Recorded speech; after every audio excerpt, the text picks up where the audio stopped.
Blackline Brief starts now.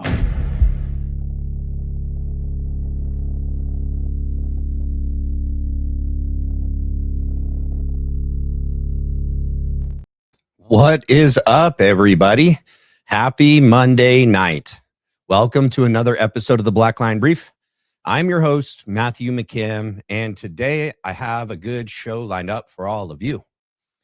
But first, we have some things to take care of. All right.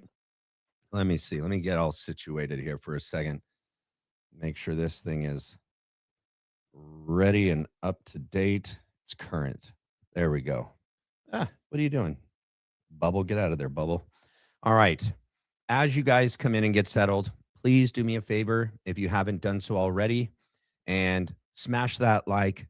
Make sure you're subscribed because you never know what YouTube's doing these days.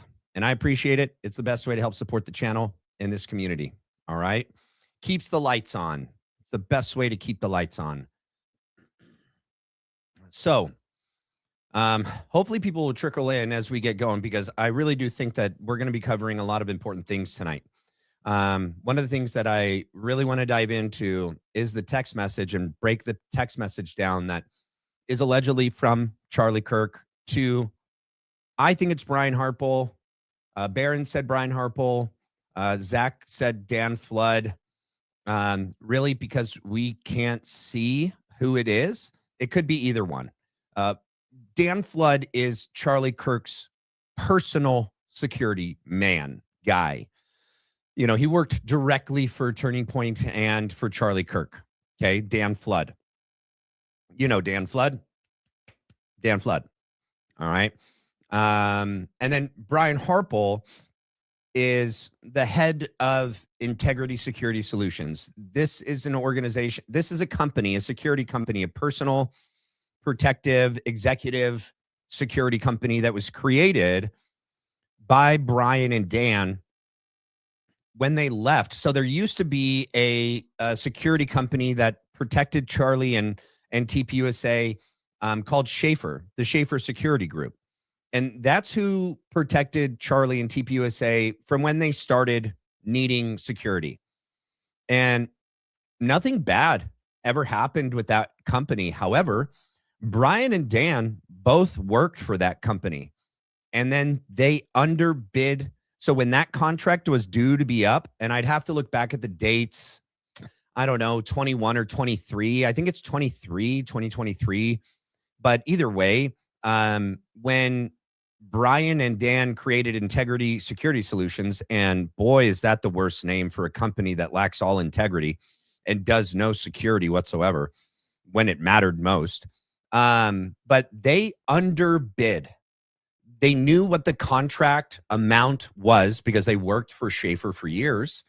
And they worked hand in hand with Schaefer. They worked for Schaefer. And I mean, I don't want to play the portion of the Brian Harpole, Sean Ryan interview. I mean, maybe if we have time, we can look at that portion. He completely misrepresents how he got the bid, right?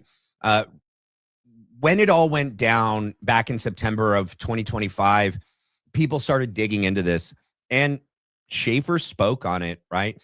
And he tells it totally differently, right? He tells more in line with Brian and Dan just underbid for the contract. And Charlie awarded him, Brian Harpole and Dan Flood, Integrity Security Solutions, the contract for TPUSA and for him. And it's sad. We'll never know. We'll never know if this would have ever happened if Schaefer Group would have continued to provide security for Charlie and TPUSA. It is my personal opinion that nothing ever happened when Schaefer was, providing the security, and yet it happened on Brian Harpole's watch, right? But definitely, we're going to look into the text message that not only Barron thinks that it's real, or he believes that it might be real. I don't remember if Zach said he believes that it's real or not. I think Zach pointed out some other things about the text message. I want to break down Well, it's my personal opinion, whether it's real or not. Um, TPUSA had every opportunity to provide this message themselves on their own platform. I mean, Erica could have even come on, like she spoke about the text on Glenn Beck. So it's not beneath her to address this text message. Um, and they have a show, and Erica has come on the show many times to address the nation, to even address Candace Owens, to address, the White House Correspondents' Dinner debacle. I mean, address many things, right? She even flew across the country to sit down and meet with Candace. So I mean, I know that was early on, but nonetheless, it's not like they haven't spoken on this, and it's not like that they haven't released text messages on X. They have. So none of this is beneath them. So why? And none of this is new to them. They've released text messages of Charlie. They have Blake and Andrew commenting it on X all the time. They address things on their show on the Real America's Voice all the time.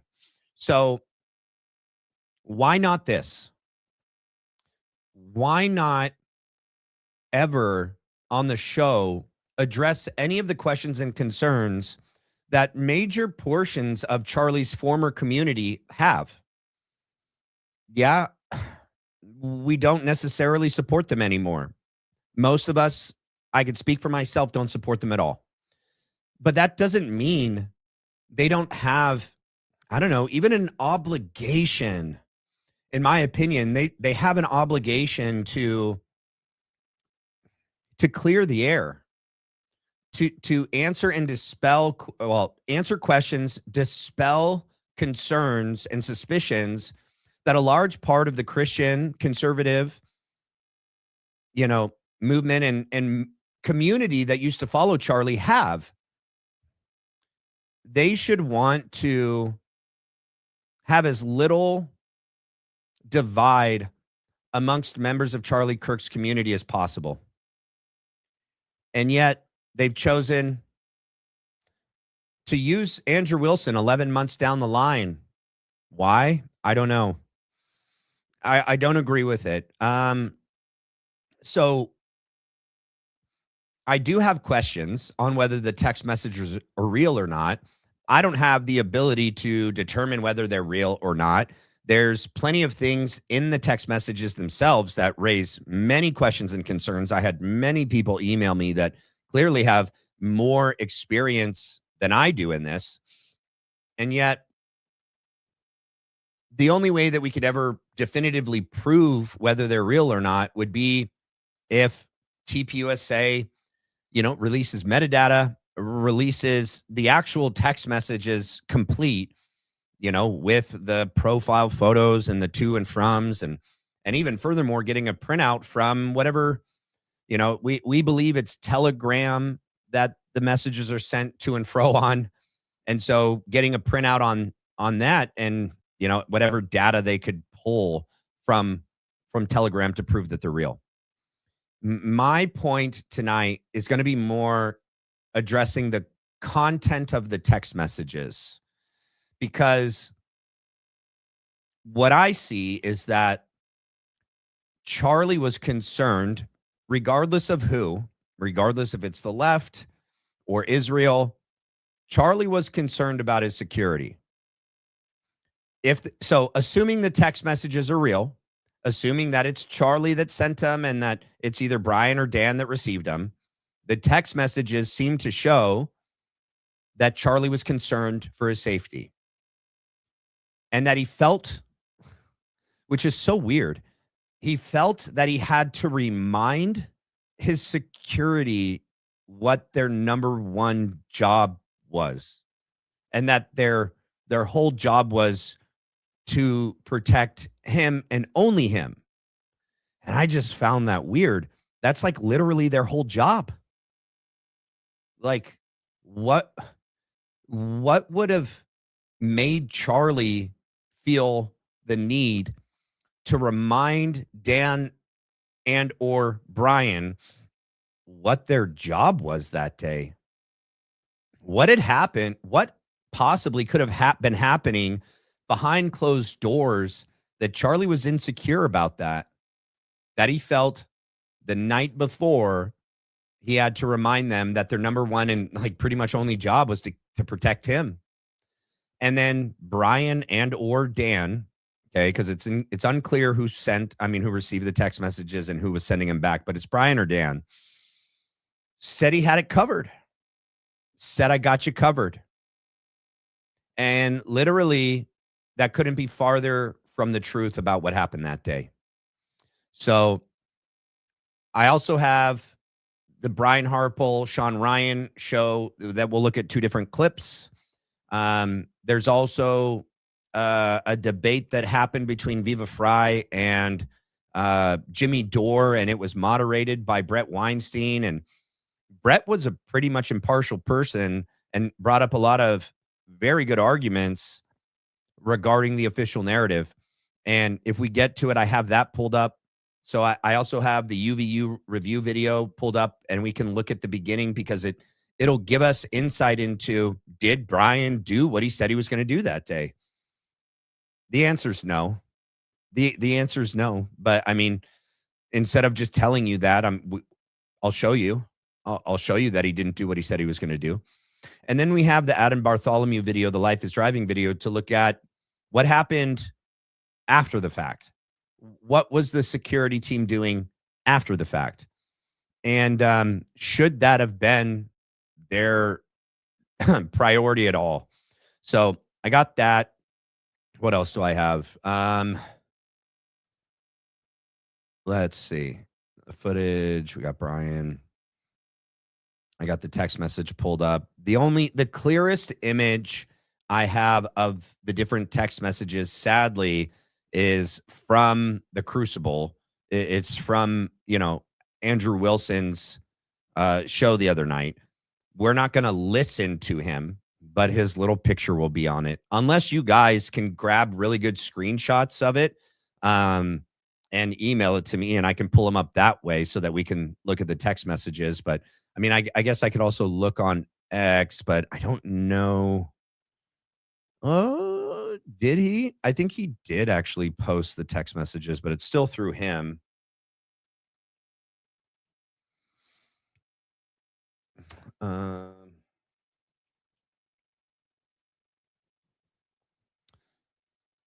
Did I get blocked?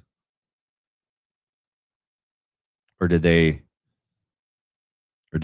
update his icon and profile? I got to scroll down. I think this is his, but there's a lot of stuff on here that I didn't recognize before. Okay, yeah, this looks like his. How old is January 8th, 2024? Wait, what? Is this like a really old? Okay, this is weird. I think I'm blocked. Holy smokes. That's weird. I wasn't blocked earlier.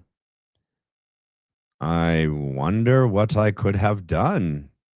Whatever did I do?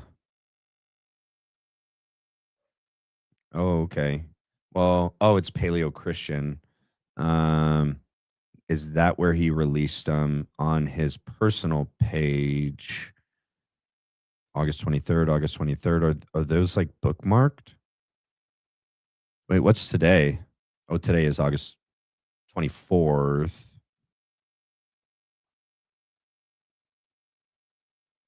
Oh, yeah, that's weird. None of the text messages are on here. I don't know. All right. Well, okay. I have it pulled up on the video, and that's how we can look at it. That's the best. It's the clearest image that I have for us to look at it. So that's what I was going to do. But before I do that, I definitely want to go over a few things because I don't know if anyone caught I don't know, call it what you want to call it. It wasn't really like a debate, like a formal debate. It was more just like an honest conversation that I had with a young guy named Josh Carr this afternoon, where We didn't really get into everything. I didn't realize he was that limited on time. But from what we did cover, and if you haven't seen it, you can go back and watch it. Just don't watch it right now. Watch it later if you can. I'd appreciate that. Stay here for now. But I definitely want to go over like all the things that we didn't get to cover because there's so much. I believe that there's so many issues with the evidence that it is more logical and reasonable to not believe the official narrative against Tyler Robinson. And in fact, and it was my first debate. I've never debated anyone. I thought I did really well. I don't know how you guys thought that I did. I thought I did really well with the time that I had, and there's no moderator, so it's like you can only really control your end of things, and then it's whatever's given back is what you have to go on. But the evidence against Tyler Robinson, every single piece, and so any has issues. Sorry, I need to finish my entire thoughts, but let's see, and I just got lost in my thought trying to say that. Anyone that is confident, like just confident in the evidence against Tyler Robinson, to me is extremely disingenuous. Also, I'll just say, like, he's young. You know, I'm 41. He's like 25. I just wanted to treat him respectfully and fairly. I didn't want to turn it into anything like a battle, you know. But there was so much more I wanted to say, right? Because the moment that he said he could see the rifle on the low, and that's the other thing I need to pull up, right? Anyone that claims they can see the rifle, I mean, in my honest opinion, is just a liar. Is just a liar.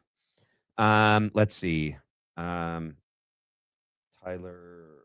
Robinson, Low C Center, rooftop video. All right. And so this would be the best one. All right. All right.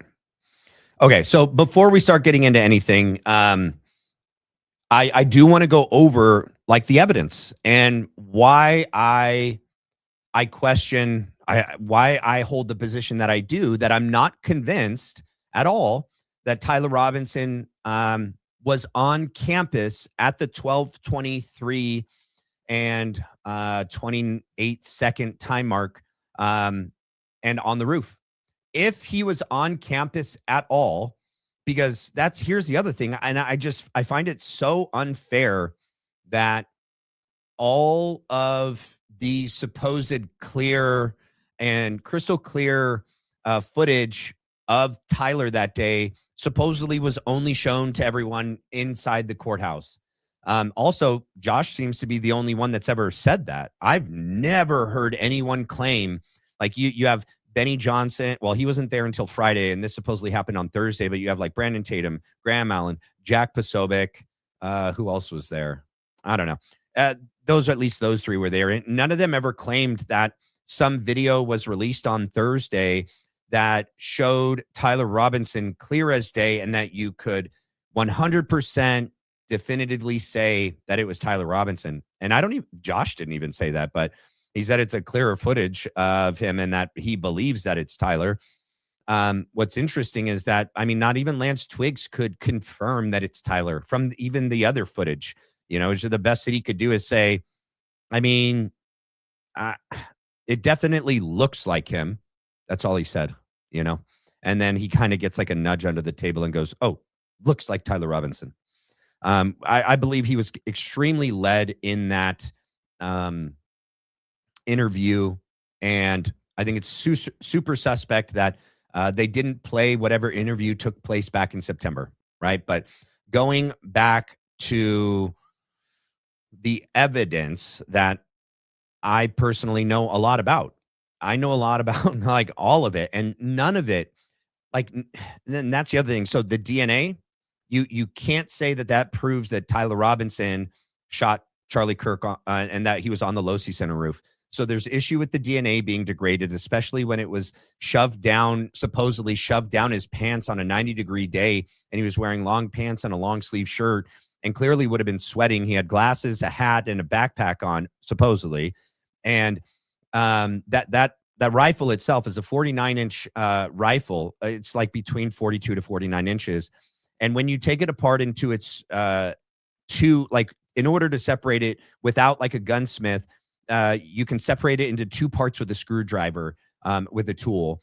And yet those parts overlap. And so even when you separate it, it's not two equal parts that when put together equal 49.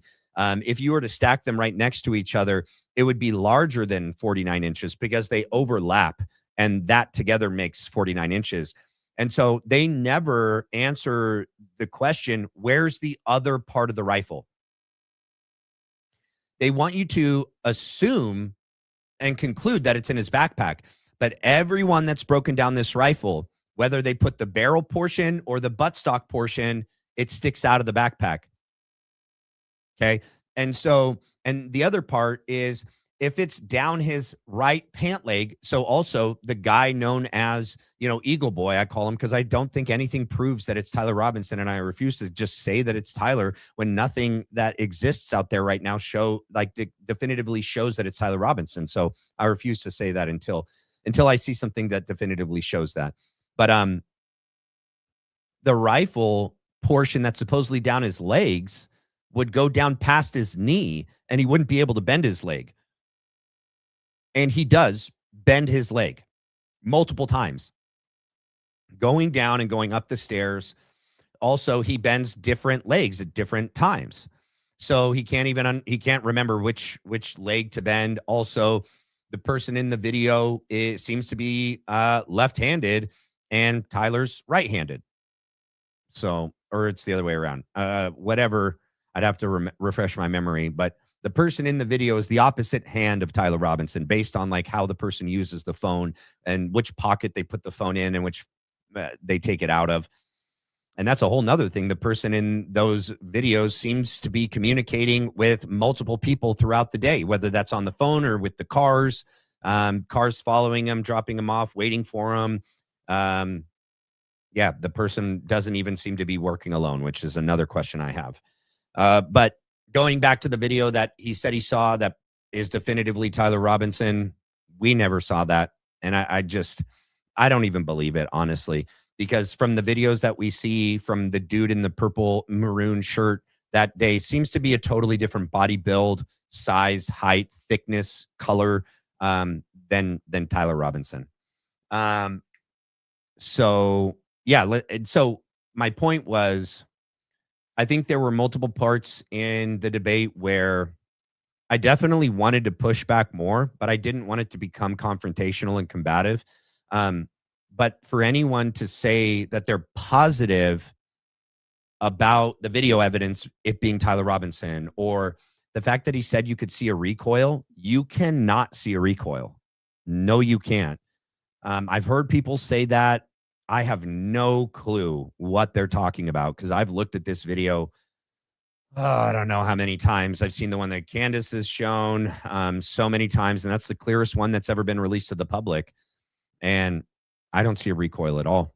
Not to mention, I don't see a rifle in his hand at all. And anyone to say that he has a rifle in his hand, I'm just like, oh, so you're not here in good faith, because there's clearly nothing. There's no rifle in his hand. There's like a towel, blanket, jacket, maybe, but nothing that even comes close to a rifle, let alone a 49-inch Mauser.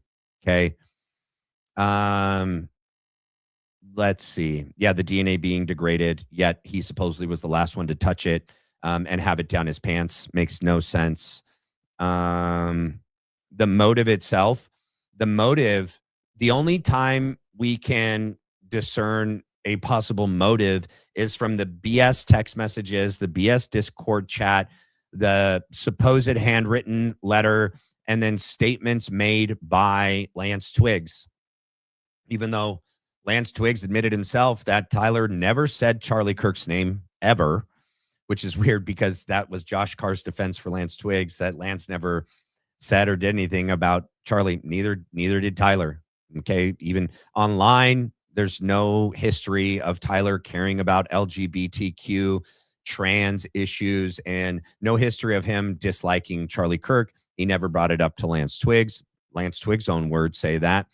And yet he supposedly was extremely radicalized and motivated to plan this assassination in 2 weeks and carry it out supposedly perfectly and then throw it away after the fact and literally do everything he needed to do to pin this solely on him and no one else, and to simultaneously screw himself over but also exonerate his supposed lover, who, and that's another thing, the only information we've got that they were in some sort of relationship and that it's some gay trans furry relationship is from the news outlets, from TPUSA, and from everyone shilling for them in the prosecution and the FBI. There's no independent evidence that proves that they were in any kind of relationship. Roommates? Yeah, I think that it seems like the parents even agree that they were roommates. But I don't hear any admissions from parents, from other friends. I don't trust the Turkey Tom person and source. Andrew Colvett uses that and has used that as evidence, and so I don't trust that. Plus, I've watched it. I don't believe that at all. So I don't believe that there's substantial evidence of a motive. That supposedly, Tyler Robinson was, so angry, and that there's some hate that just cannot be negotiated out. I don't buy it. Sorry. All of the videos are suspect. None of them add up to anything. And I found it interesting that he's like, so he was positive that it showed Tyler, but then what it really came back to was, well, no. So what's really convincing is that we know the time the big bang or the shot rang out, what time Charlie was hit by something. And if you match that up with the time that the person on the roof lays down, pauses, and then gets up and runs, it syncs up with the time exactly when Charlie was shot. Yeah. Yeah. But the same argument could be made that the person didn't have any gun on him. He went up there just to be captured on the camera, laid down, carried a towel in a way that is so you can't see a rifle under there, but lays down. And then the moment the bang is either, from a different location down in the courtyard, projected from the speakers, he gets up and runs. You know what I mean? That's what I find so disingenuous with all of this, is that they're drawing such, concrete conclusions, and they're so confident in it when literally they're having to leap. You have to leap from any one piece of evidence. And even when you put all the evidence together, you still have to make significant leaps to the conclusion that any of this evidence, either collectively or independently, proves that it is related to Tyler and that Tyler shot Charlie Kirk. So I want to check something real quick because I'm thinking of something. Hold on. Give me a second. Yeah. Who is it? Yeah, no. I don't know. All right. Let me go here real quick.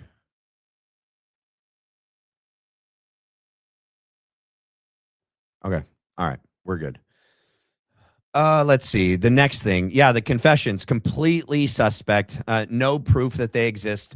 Anyone that's supporting this official story is saying they're positive that the evidence that was presented during the preliminary hearing, even though they can admit that it was only for the bar of probable cause and meeting the very, very low threshold of the Utah court system, that they think that the prosecution would never even reference or enter anything into evidence unless they actually had the proof to then show during trial.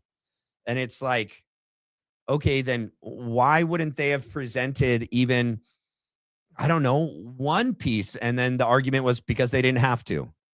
because they didn't have to.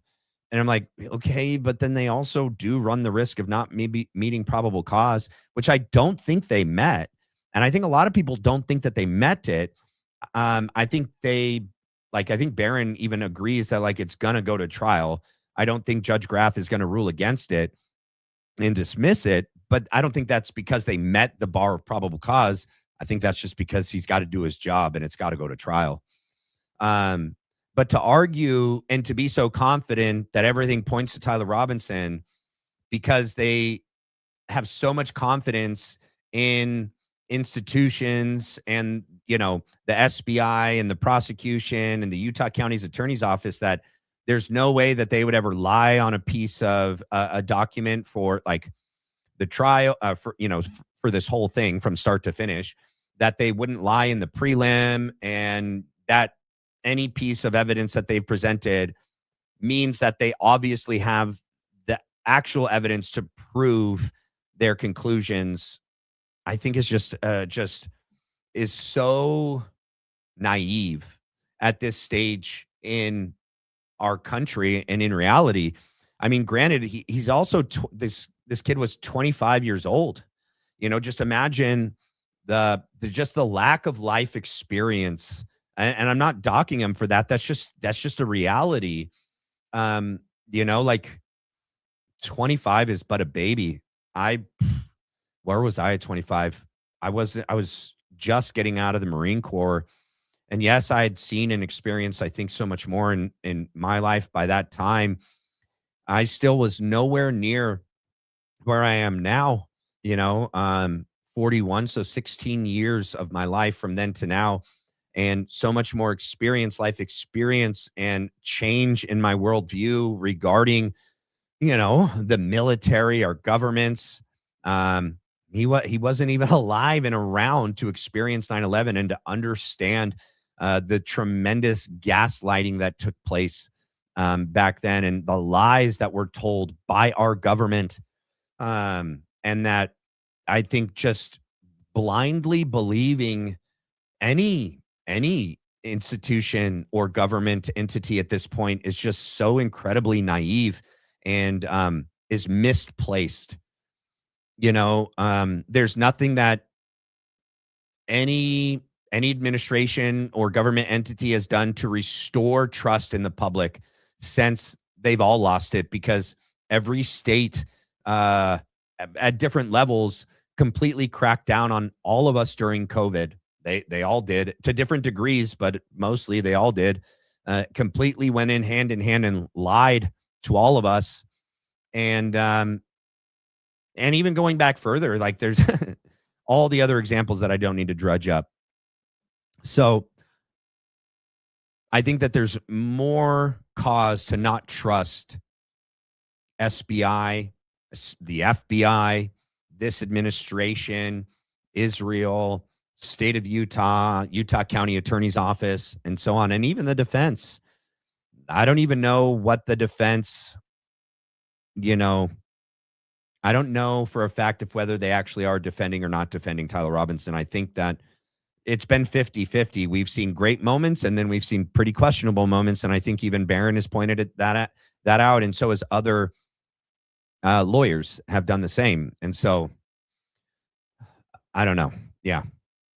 I think it's crazy just to believe that it's all going to be peachy keen. And then the issues with the ballistics, right? The bullet was not able to be conclusively tied to the rifle as being fired from that rifle. Also, there were 7 fragments supposedly removed from Charlie Kirk's body, but only 4 or 5 were sent to testing. And then the larger portion, bullet jacket fragment, the base of that did not measure a wide enough diameter to be a .308 round. Okay.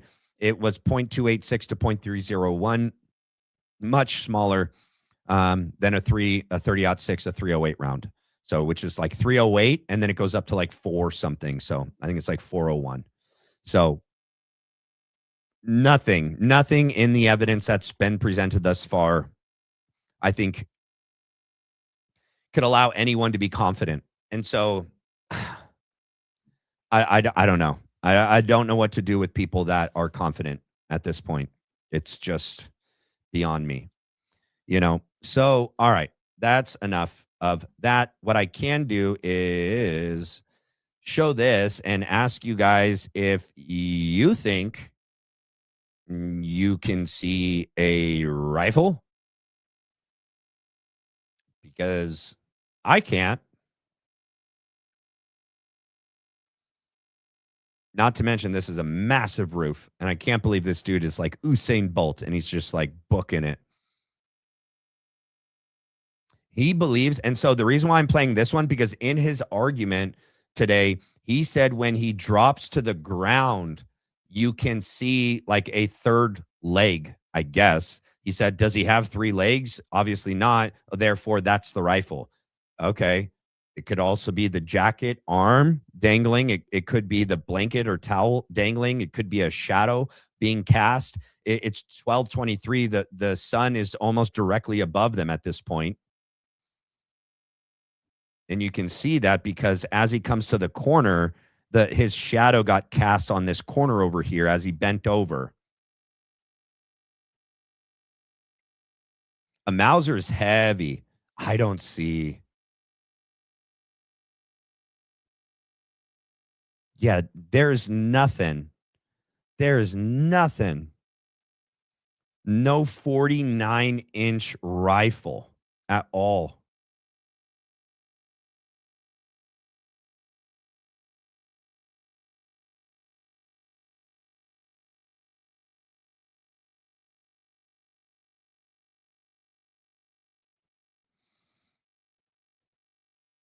And what nobody around him notices some sort of like rifle sticking out of this blanket towel jacket thing. And then there's this white car that just pulled out that's going to turn left that was like waiting for him. Right there it turns. Right. And what was the other thing that came up today was that the other thing that he said he saw was a video of Tyler Robinson's car coming back to retrieve the rifle. But I'm like, did you see Tyler Robinson in the car or get out of the car? No. So you saw a charcoal Dodge Charger or Challenger? And it's like, yeah, but would the prosecution actually present that as evidence unless they had proof to prove that it is his car? Yeah, because they could. I don't know, dude. You guys have, if you guys have watched like the Stephen Avery case, man, I don't trust the FBI, ATF, or prosecution and attorneys and judges and police officers. There's that case, and then I brought up the Jinx case, the HBO documentary series Jinx, which I forget what that guy's name was. I can look it up real quick.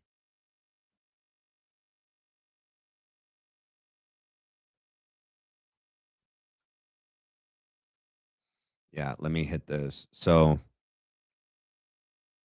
the Jinx is the life and death of Robert Durst. Yeah, yeah. And so, do lawyers and prosecutors get it wrong all the time? And judges? Yep. And jurors? Yep. All the time. All the time. So, all right. And then I have other things written out too. Like there's issues with the motive. Um, how did the so let's see. The testimony attributed to Lance Twiggs that Tyler allegedly did not discuss politics with him, or yeah, I covered that, right? That he never talked about that. So there's issues with the motive. Issues with how did Tyler Robinson supposedly know exactly where to go, the specific roof to go to, and he went straight to it and knew that that was the place to be able to take the shot. How did he know that there was access?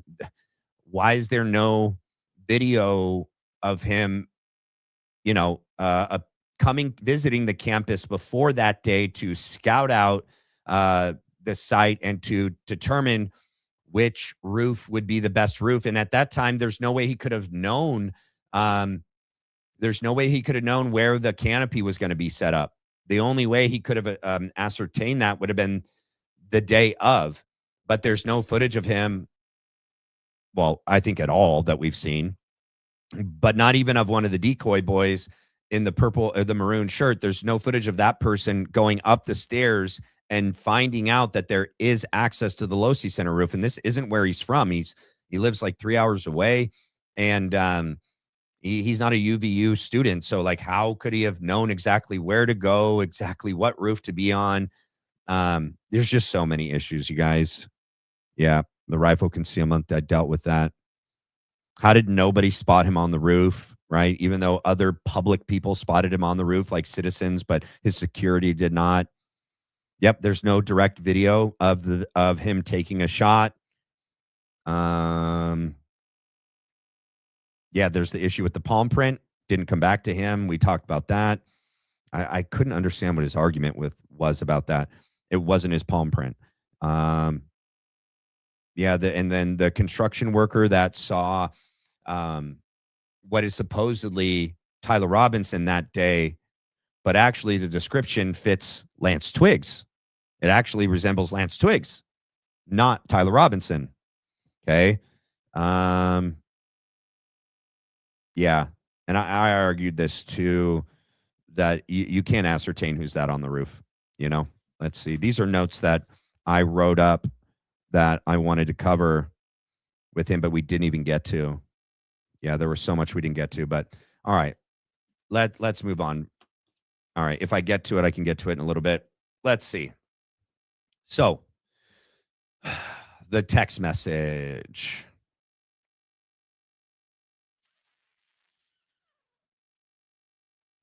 All right, let me share this one. And I apologize. I'm not playing the video, so don't worry about that. But I am going to pull it up, and the clearest image is this one. All righty. And this is the first one, because the other one that he played or that he showed before this actually had to do with like way before. And I guess it was that an Indiana or Illinois event was canceled because somebody made a threat. I really don't know what that had to do with anything, except for trying to substantiate the claim that there were crazy leftists that made threats. Yeah, we knew that. Charlie said that he got threats all the time from the left.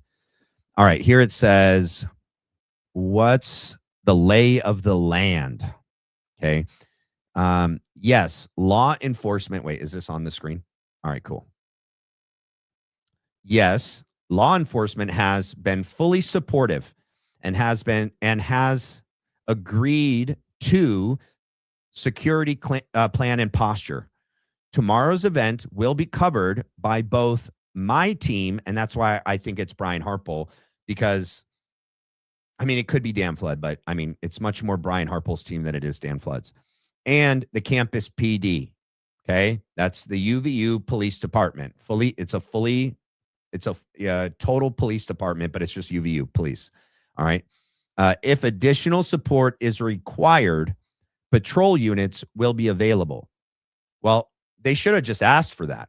They should have just asked for more units, just period, because they had 11 guys. Oh, let me finish reading it all. All right. Thank you. The threats are higher than ever.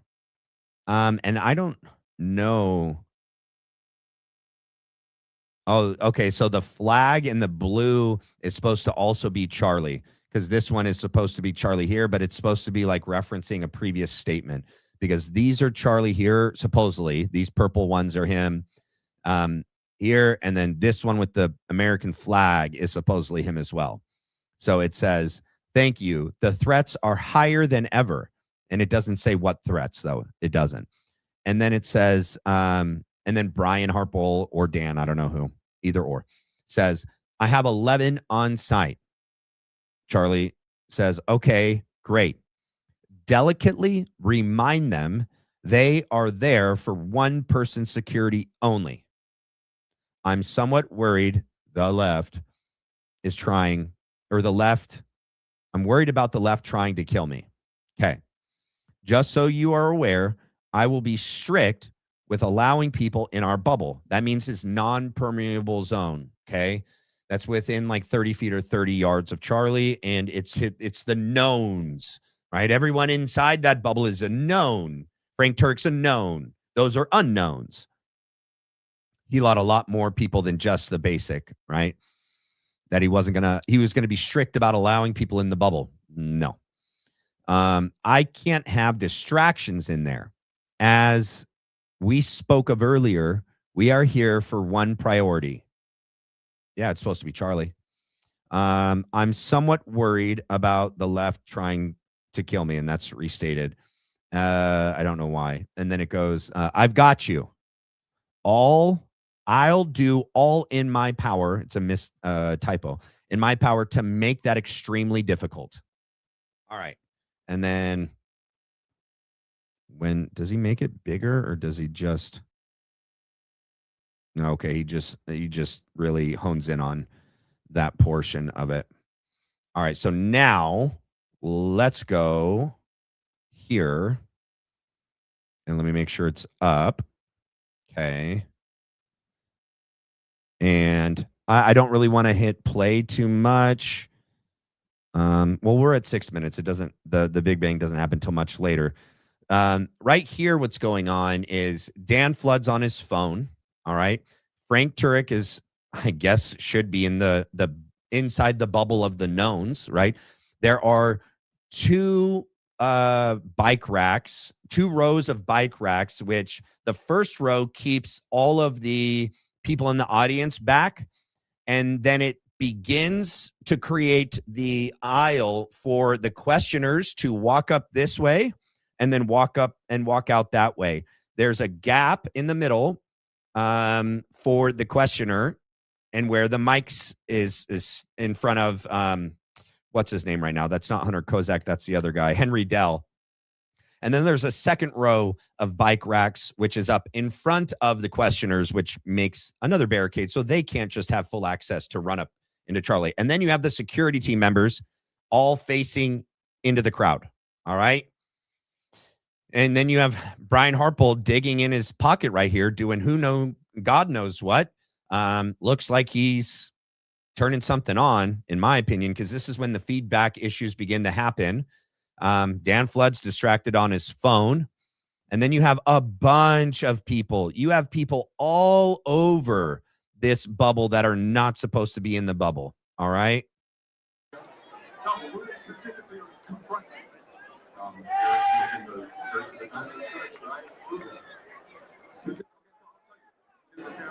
And this is where over here, Philip Goldsberry is just having lots of issues with the AV equipment. Okay, he's just looking at the soundboard. Brian Harpole had just, in my opinion, turned something on in his pocket, which started creating all these feedback issues. Yes, there's obviously going to be team members at TPUSA allowed back here to take pictures and things like that. But then there's a lot of people that if he was only, going to be very strict with who he did and who he didn't allow in there that day, seems like a lot of extras were allowed in there and that there clearly was a lot of distraction. So what you saw just happen was Dan Flood, because now Philip Goldsberry is telling Terrell Farnsworth that it's an issue that they can't resolve. And then Dan Flood pushes his button on his necklace to communicate with Brian Harpole, and it was either too quiet or too loud, because on his back left hip is the controls for the walkie system, and he turns it either up or down, okay, because Dan Flood's talking to him. And then what we're going to see is, and see how Dan's looking at Brian, and now Brian, and see he points over, they're having an issue. And the only thing I can conclude is right when I started the video, it's because Brian had done something in his pocket, in my opinion, that caused an issue. Okay. Why else would Dan be communicating with Brian and telling Brian to come over and telling Brian that there's an issue with something that the AV is having an issue with, unless Brian knows what that thing is? And then what you'll see is after Dan tells him what's going on, Brian, in my opinion, goes back in his pocket to disengage whatever's in his pocket, because you're going to see Philip Goldsberry is going to stand up and be like, yeah, there's an issue. Or actually, that happened right before He stood up and said there's an issue right before Dan called him over. But when I was talking was Brian went in his pocket and turned it off. All right. But what I wanted to pull this up for is just there's so much distractions going on over here. All right. There's a lot going on over here that I don't think that Brian Harple did his job that day. All right. That's my personal opinion. So let's go to a video that I have pulled up. And okay, so this one's at 56. What's this one at? Oh, that's at the same time.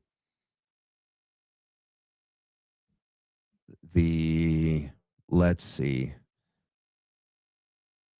Incident breakdown, technical response. No. I know what I can do. I can pull up the transcript and type in.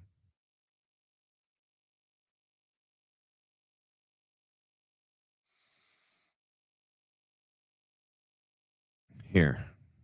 All right. All right. So, oops. Hold on. Now we're going to go to the portion of this interview where Brian Harple and Dan Flood are going to, Brian Harple and Sean Ryan are going to discuss the planning and preparation portion of the development, of the security plan. Okay. Let's move into the threat assessment and the pre-planning for the event. Absolutely. How many days prior were you guys there? We generally, the permitting process and all that goes on behind the scenes. And then there's a questionnaires that are filled out that there was a lot of busy work. And then so, kind of like in the military, what you did, we create forms that, hey, let's get this information up front. Mm-hmm. And so that we have a duplication process. The question was, when did you start the planning and preparation for the event? Okay. So a big sign that someone is being deceptive and dishonest is over talking, over explaining, and not answering the question. So that we can confirm it. And so we started our first, before that one, the 24th of the month prior. August 24th? And the event was on September 10th. Watch Sean Ryan's response. He believes that's wholly inadequate. And then watch Brian Harple's reaction to Sean Ryan's response. And so, and that was with the hard conversations, meetings. You started that on the 24th? Mm-hmm. Right. And we That's do 2 weeks. At early. least. No, well, it started before that with the. Notice, so at first he thought that Sean was impressed with that number. Like, whoa, you started on the 24th? And he goes, yeah, I sure did. We sure did, with all the hard questions. Yes, and all the paperwork, And then Sean's like, that's 2 weeks. And so that gave Brian Harple a little bit more information as to like, oh, Sean's not convinced that that's enough time to adequately plan and prepare for the event. So then Brian reshapes his answer and goes, oh, no. We actually started before that. Why didn't you say that? Well, then when did you start before that? And why was your answer that you started on August 24th? But now that you realize that Sean's like, that's inadequate, you're like, no, we started before that.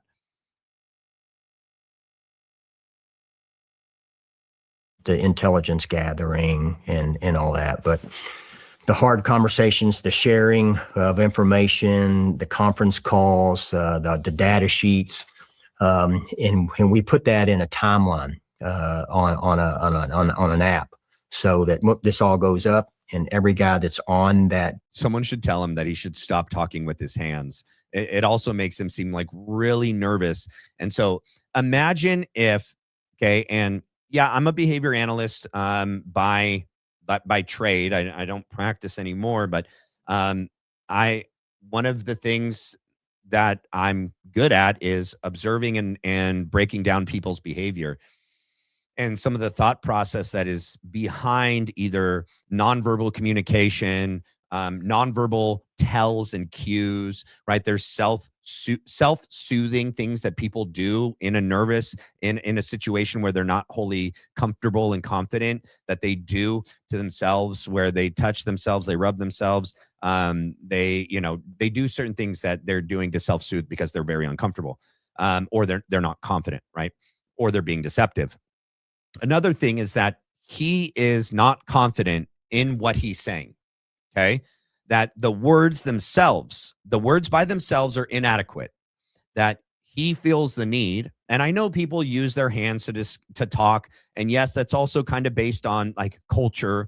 Some cultures use their hands a lot more. I know like Italian cultures use their hands a lot to communicate, and others don't. Brian Harple's not Italian, just first of all. But anyway, it's my personal opinion that, because he does this when he does this all throughout the interview, and he does it when he's trying to explain what happened inside the SUV. And he's like trying to help people like visualize what he's saying, that the words by themselves, in my opinion, I think he's not confident in. And so he's doing a lot of extra stuff. He's doing too much. And he's trying to convince Brian with more than just the words he's saying. And to me, that comes across as him being deceptive and not being confident in what he's saying. Okay. And not to mention, he adds a lot of words that are unnecessary. And he reframes what he says multiple times when he realizes that like Sean's response is that like, he's like, wait, what? Because Sean is prior military, prior Navy SEAL, prior CIA, worked, I think, at a much higher level than Brian Harple ever did. Brian Harple was just a cop, an average cop in Texas for like 15 years. And so I think that there is a major, like, Brian is out of his depth here in talking to Sean, in experience and understanding, okay, and education and training. And so I think Brian understands that, and that like Brian is like, I have to be able to convince Sean. If I can convince Sean, then I can convince the public. I think that's his mindset here. And you, in my opinion, that's what you see. You see him attempting to convince Sean, and when he's doing a bad job of it and Sean's got questions and he kind of pushes back, Brian then tries to like restate in a different way what he said, which is actually different than how he stated it completely in the first place, which was, oh yeah, we started on the 24th of August. 2 weeks?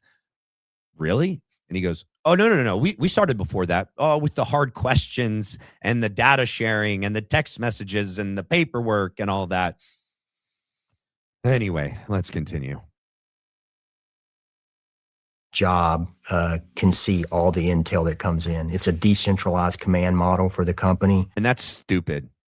That is stupid. Okay. Like any type of like paramilitary, military style, organization, department, like there is a definitive chain of command. Okay. You cannot have 27 chiefs and no Indians. Okay. Everyone cannot have equal say in what's happening, what decisions are made. Yes, everyone should have their ability to bring things up the chain of command and have their ability to voice things that they see and their opinions based on their own experience and all that. But having a decentralized command model is so dumb, in my opinion, just from my experience. Like, imagine if like the fire department was like that, the police department or the military, like, holy smokes, bro. And so anybody can make command decisions for the betterment of the client or the team. And so everything goes on that app. And that's dumb. Okay. Everyone should have the ability to bring things up through the chain of command, but ultimately the top should make the decision, right? And I think that's also a way of Brian Harple not having all the responsibility land on him. Hey, I have a decentralized command model. We all have equal authority to share and make command level decisions. There's no chiefs. There's no Indians here. We're all chiefs. Stupid. So when I get it, they get it. And when whoever's gathering that intel, it gets it. There's no hold. There's no power hold on it. There didn't And have so to be.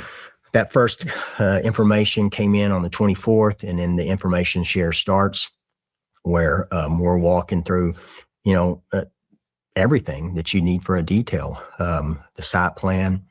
The site plan. The site plan. So let me pull something up.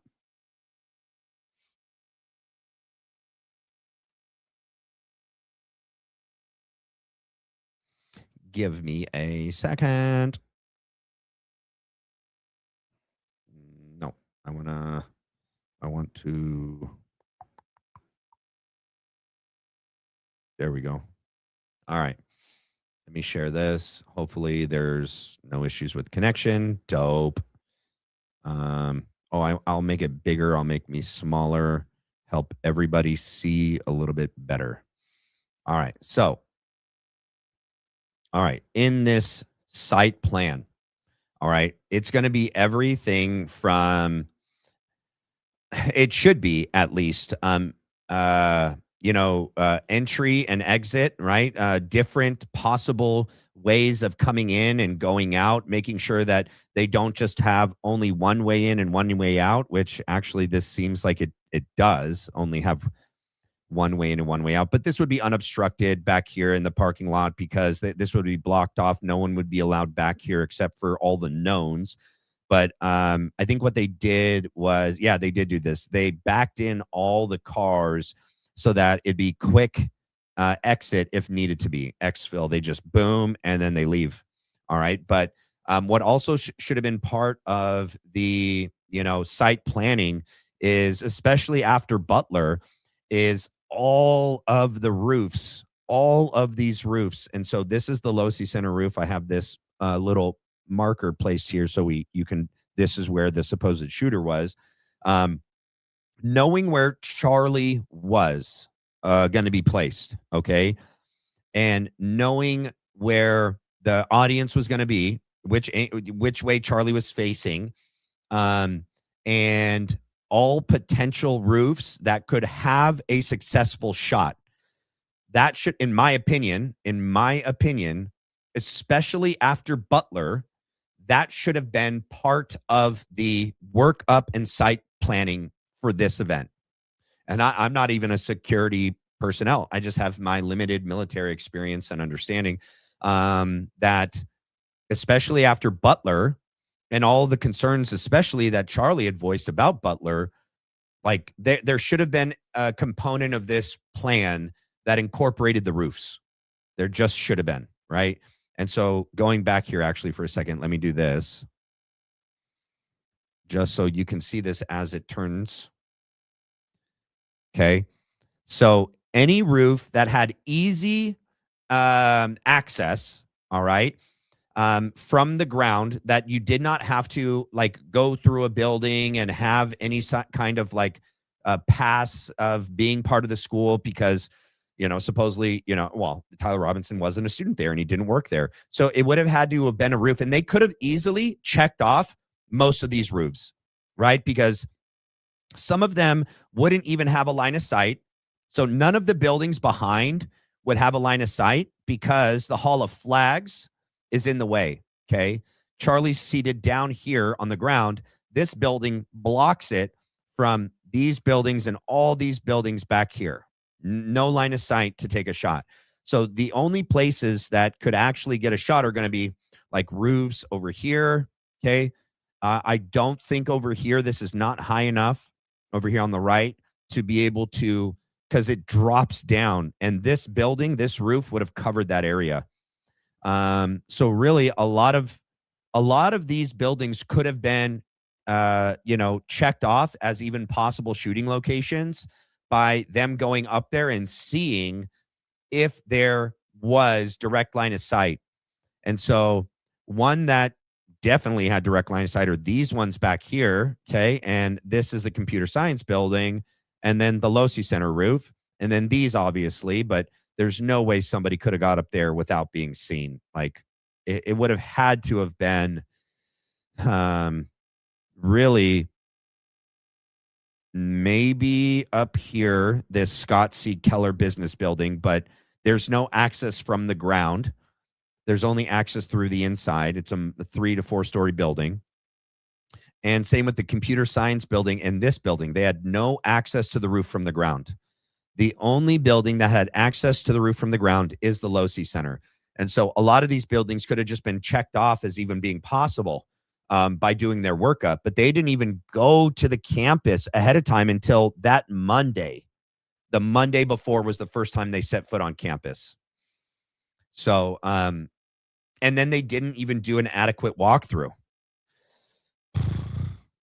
because they weren't even concerned about any of the roofs. And we'll get to the text message later that Dan Flood sends to Chief Long talking about the Hall of Flags roof. It wasn't talking about any other roof. So the security team, Brian Harple and Dan Flood, were not concerned about any roof whatsoever. It got brought up to them that day that people were up there throwing rocks down on top of the canopy that morning. And Chief Long put up, he blocked it off and made it temporary criminal no trespass zone. And he put a security team member and a police officer up there. So it's my personal belief that because of how accommodating Chief Long was with that request, if the security team would have simply requested to have someone on maybe 1 or 2 roofs would have been the max amount possible with an actual line of sight that had access from the ground to the roof from the outside, they would have only needed like 2 or 3 security members or UVU police up there. They had 11 that day. Rick Cutler did absolutely nothing to protect Charlie Kirk. He's in the crowd. Put that guy on top of a roof. There's the other security team member that followed Nate Walker, the Charlie Kirk's executive assistant, around all day. Mr. Binder Boy in Mr. Rogers' blue sweater. That kid walked around all day and had a security member with him all day. What the heck was that doing to provide security for Charlie Kirk? Nothing.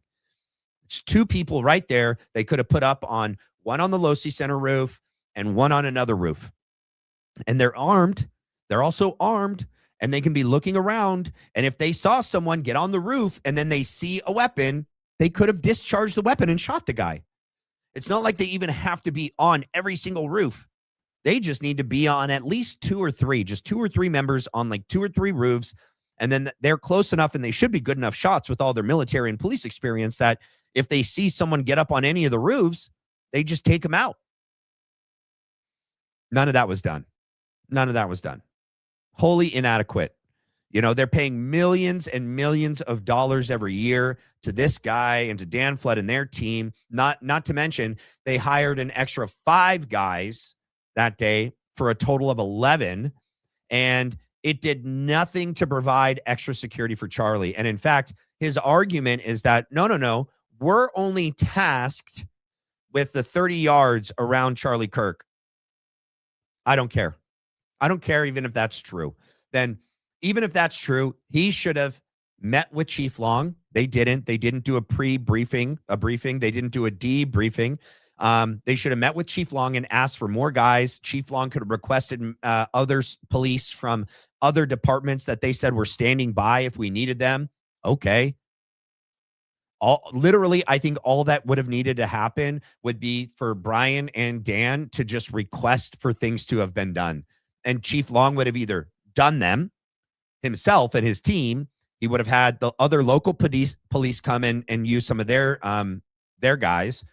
Or even if he says, no, I can't grant that request, at least Brian knows then he's going to go to his guys and be like, they said no, I don't care. My job is to keep Charlie alive. I'll ask for forgiveness later. Go up to the roof. Just go up there. I don't care. Someone tells you you're not supposed to be up there, tell them you're working for Charlie and you're here to provide security for him today. We've had too many credible threats. Charlie's afraid of his life. He sent out a text the night before saying there's a lot of credible threats and they're going to do anything they can to kill him. I don't care. Tell them they can fine me. Give me a fine. Whatever. They arrest you for trespassing, we'll bail you out. Like, what is the worst that would have happened? He's like, I can't break the law. I can't break the law. Yeah, you can. It's like a fine. It's a freaking fine. He says that he can't break the law and fly a drone. Yeah, you can. Yes, you can. Who cares, bro? Ask for forgiveness, pay the fine, get arrested, and bail out. But Charlie Kirk's alive? Who cares? Charlie Kirk's alive, you know? And you didn't even have to take the drone off, like take it off on campus. Like, whoa, buddy, walk off campus. Because supposedly no drones were to be allowed to fly during the event because of the potential hazard of flying over people in the crowd. And I get that. I do understand that potential hazard, that danger of a drone falling. However, on someone in the crowd, also really experienced pilots, that wouldn't happen, number one. Number two, just don't fly over the crowd. Fly over the buildings around. Just don't fly over the crowd directly. You have all your security team members facing the crowd, looking into the crowd. You don't need the drone for that. The drone is to cover the further distances that you said you're not even allowed to cover. The drone is there to do the things that you can't do, right? You walk off campus before you start the event, or right when the event started. You tell one of your guys, walk off campus, launch the drone, and walk back over here, and then stay underneath the Hall of Flags where no one's going to mess with you, or go sit in a car, go sit in one of the SUVs, and just like you have your walkie on, you have your phone, and you're just flying the drone, and you're just providing security of all the rooftops, and you're communicating with your guys the entire time. I just think his acceptance of the supposed denial from Chief Long and the UVU police is just wholly inadequate. You know, it's Charlie Kirk with all the credible threats, with how afraid Charlie seemed to have been the night before, with how big this event was, and how inadequate the security plan was, and how little police were available for you that day. Do whatever you have to do. But he didn't. He just accepted no as the answer and said, I can't break the law. You know, I can't break the law. This is the best I can do. Millions of dollars a year, you know, being paid to protect Charlie. Charlie is a high value, individual that he's protecting. And he just goes, he said, I can't. He said, I can't. My hands are tied. You could also cancel the event. Could also have canceled the event. Point of contacts, emergency fallback locations, hard rooms, arrival points, hospital, you name it, fire department, jurisdictional authorities, all that comes in on an intel sheet and gathered. And then it's in that quick reference app. So any guy can get it at any time if they want to. And then we can share it out anytime. We can add people into it, take people out of it. And so we found also that we utilize that format, and it shows that it can timestamp our due diligence also. Notice this. Sean asked about this specific event.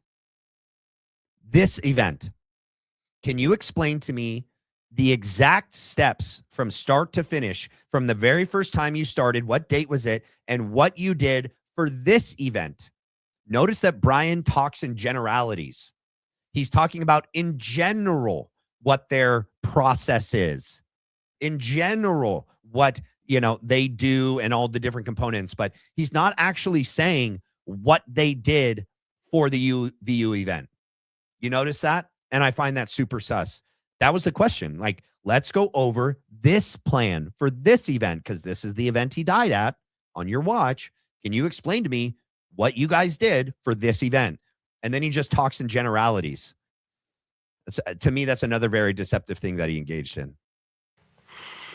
And so that's why we use that, as opposed to just, sharing it back and forth or doing it on a Whippet pad.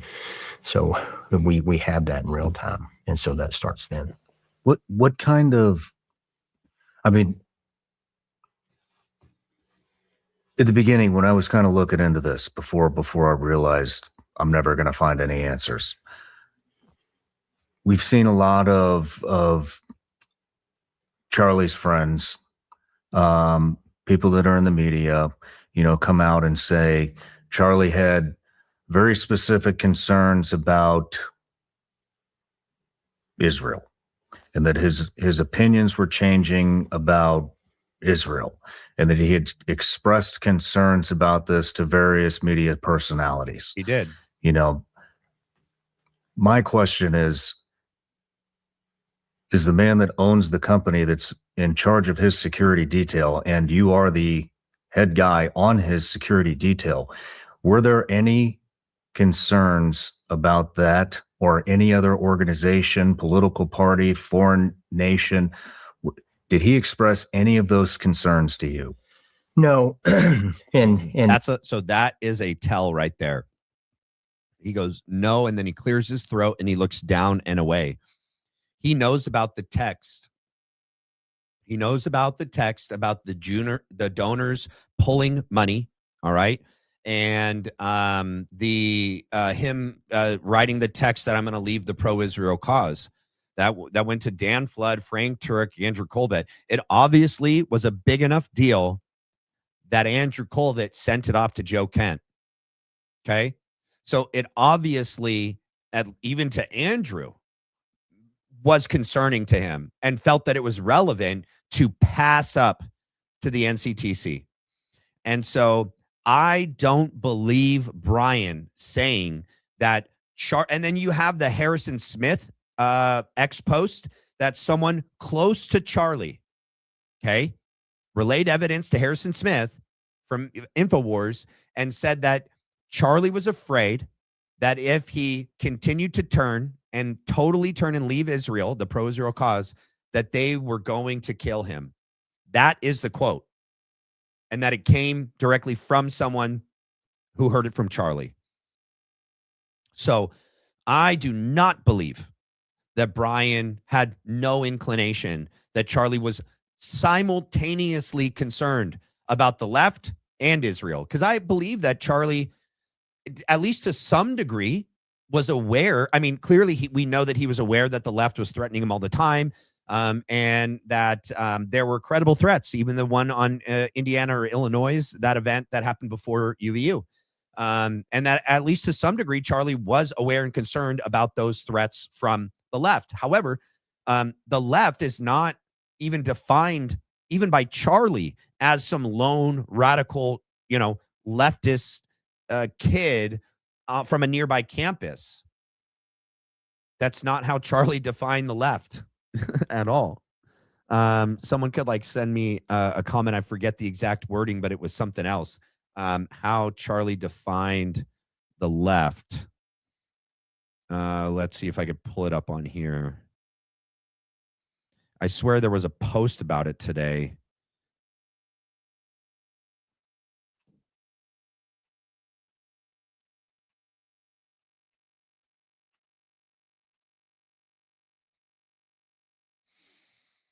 No, I've played the Grant Cardone clip that he wasn't afraid of the left. That he actually was more concerned about people in his inner circle. So that what does? Nope. Okay, no.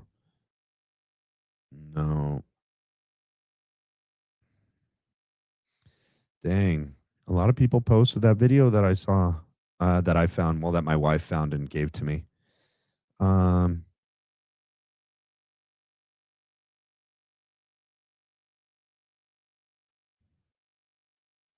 We have to. No, that's not it. I don't know. Maybe one of you guys can send it to me because I thought I had it. That's not it. That's not it. No. Yeah, I don't remember where. I think it's like a video of Charlie explaining what he defined the left as, and it's not it's not some crazy gay leftist at a campus. Yeah, I don't know where it's at, you guys. All right, but anyway, that Charlie could have equally been afraid of people, the bigger left, right, that has resources and finances and connections, that they would be able to mobilize and to actually put together some sort of plan to execute, assassinate him, and then also simultaneously being afraid of Israel. It's not mutually exclusive, and I'm pretty sure Zach covered that today. Also, I want to, if you guys have questions and comments about things that I'm bringing up, I want to get to them as we go so that we don't like move so far past what it is that I was covering. And so I want it to be a back and forth. So if you guys have super chats that you want to get in as we go, let's get it out as we go, as I'm covering it. Thank you for the gift. Okay, disgusting to see Smoke Boy on the Charlie Kirk show. Yeah, not from this video, but yeah, from last week or the other day. Yeah, that was last week. Thank you, Common Sense Collective. Officer Tater Tot specifically said 4K clear as the noonday sun. It was Tyler. Yes, he did. Yes, he did. Let me do this because then you guys can't see my face when I do this. I watched it. I felt like he wasn't listening and was trying to get you to react. A 25-year-old that knows everything. You did a good job. Oh, from this morning's debate. Yeah. And I honestly was trying to be extremely gracious and respectful. Yeah. Can't say that I feel that it was reciprocated. Thank you for the gift. Thank you guys, for these gifts. And then thank you for the 5 Blackline Brief gifted memberships. All right. My heart hurt watching that debate. That young guy is clearly misguided and sadly on a direct path to a very rude awakening. Yeah. Well, I mean, what was more clear to me, and because I asked Zach what his take was on it, I wanted to hear people that I respect, what their take was. And I respect all you too. So, I mean, I love your guys' take on it. Please, and don't be afraid to email me or send in a comment. And I would love your take on how you felt the whole thing went. But he said himself he couldn't be objective. Okay. He's too close to all of this, right? He's LDS.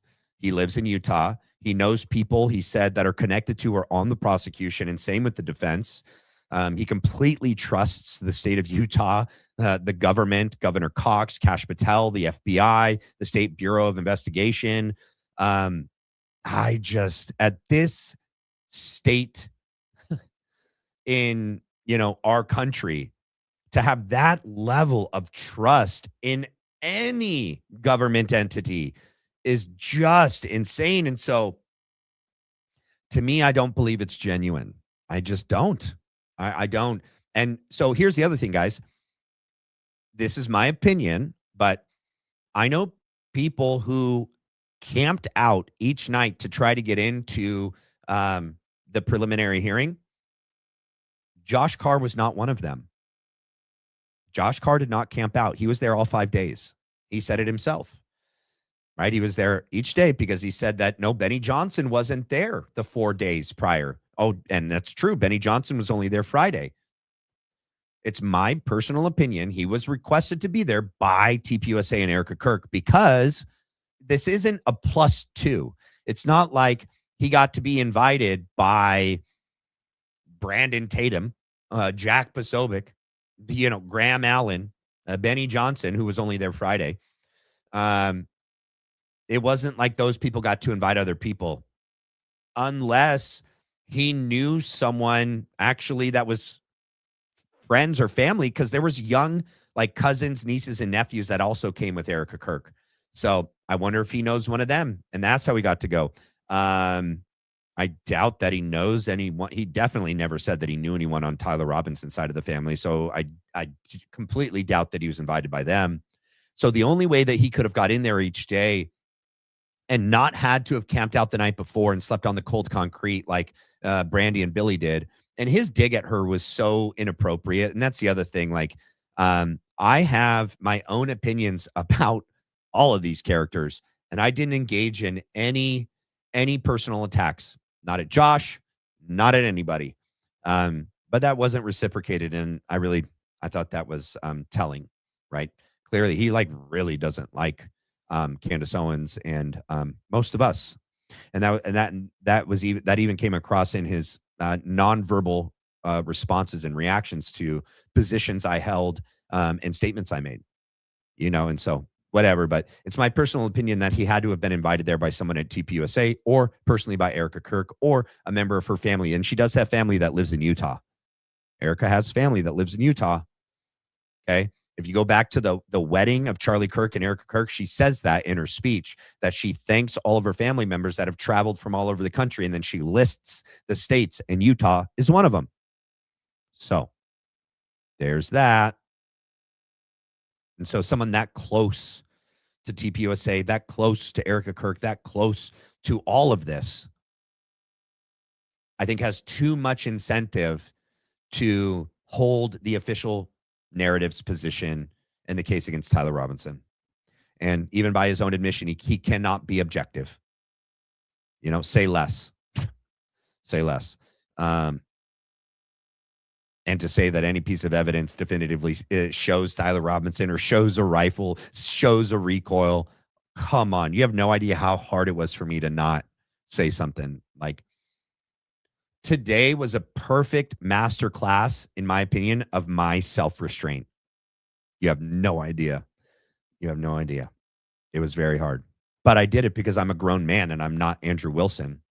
I don't just say every little thing that comes in my brain. I don't just treat people a certain way. So thanks for the gift, Fresh Peaches.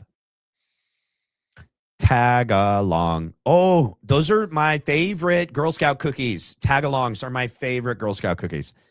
There are more gay vibes coming from the ranks of TPUSA than there ever will be from Tyler Robinson. Can see it all the way from the other side of the planet. I agree. I don't understand it. I literally don't. Remember the guy the other night that Frank Turek was interviewing with? Mr.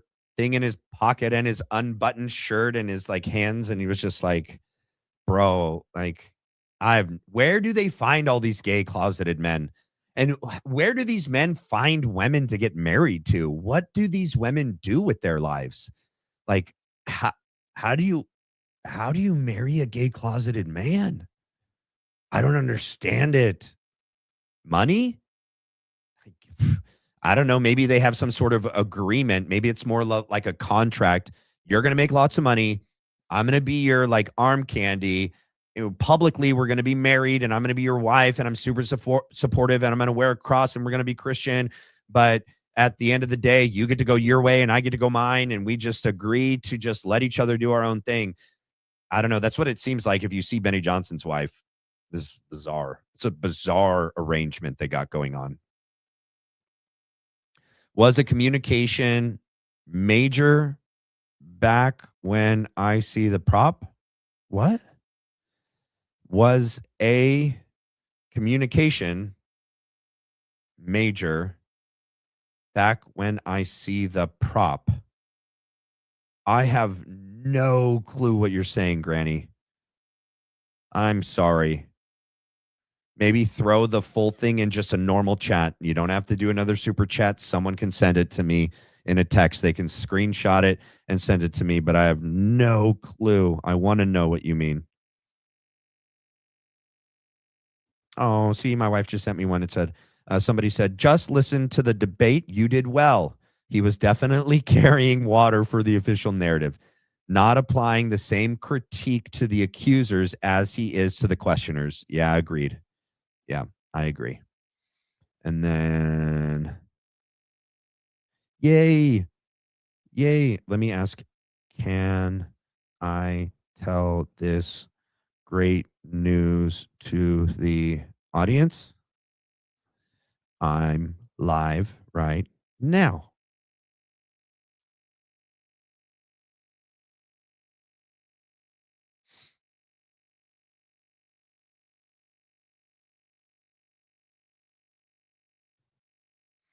Let's see. Okay, Granny, write your comment in just a normal in the live chat, and then somebody will take a snapshot and send it to me because I want to answer your question. I just don't know what it is.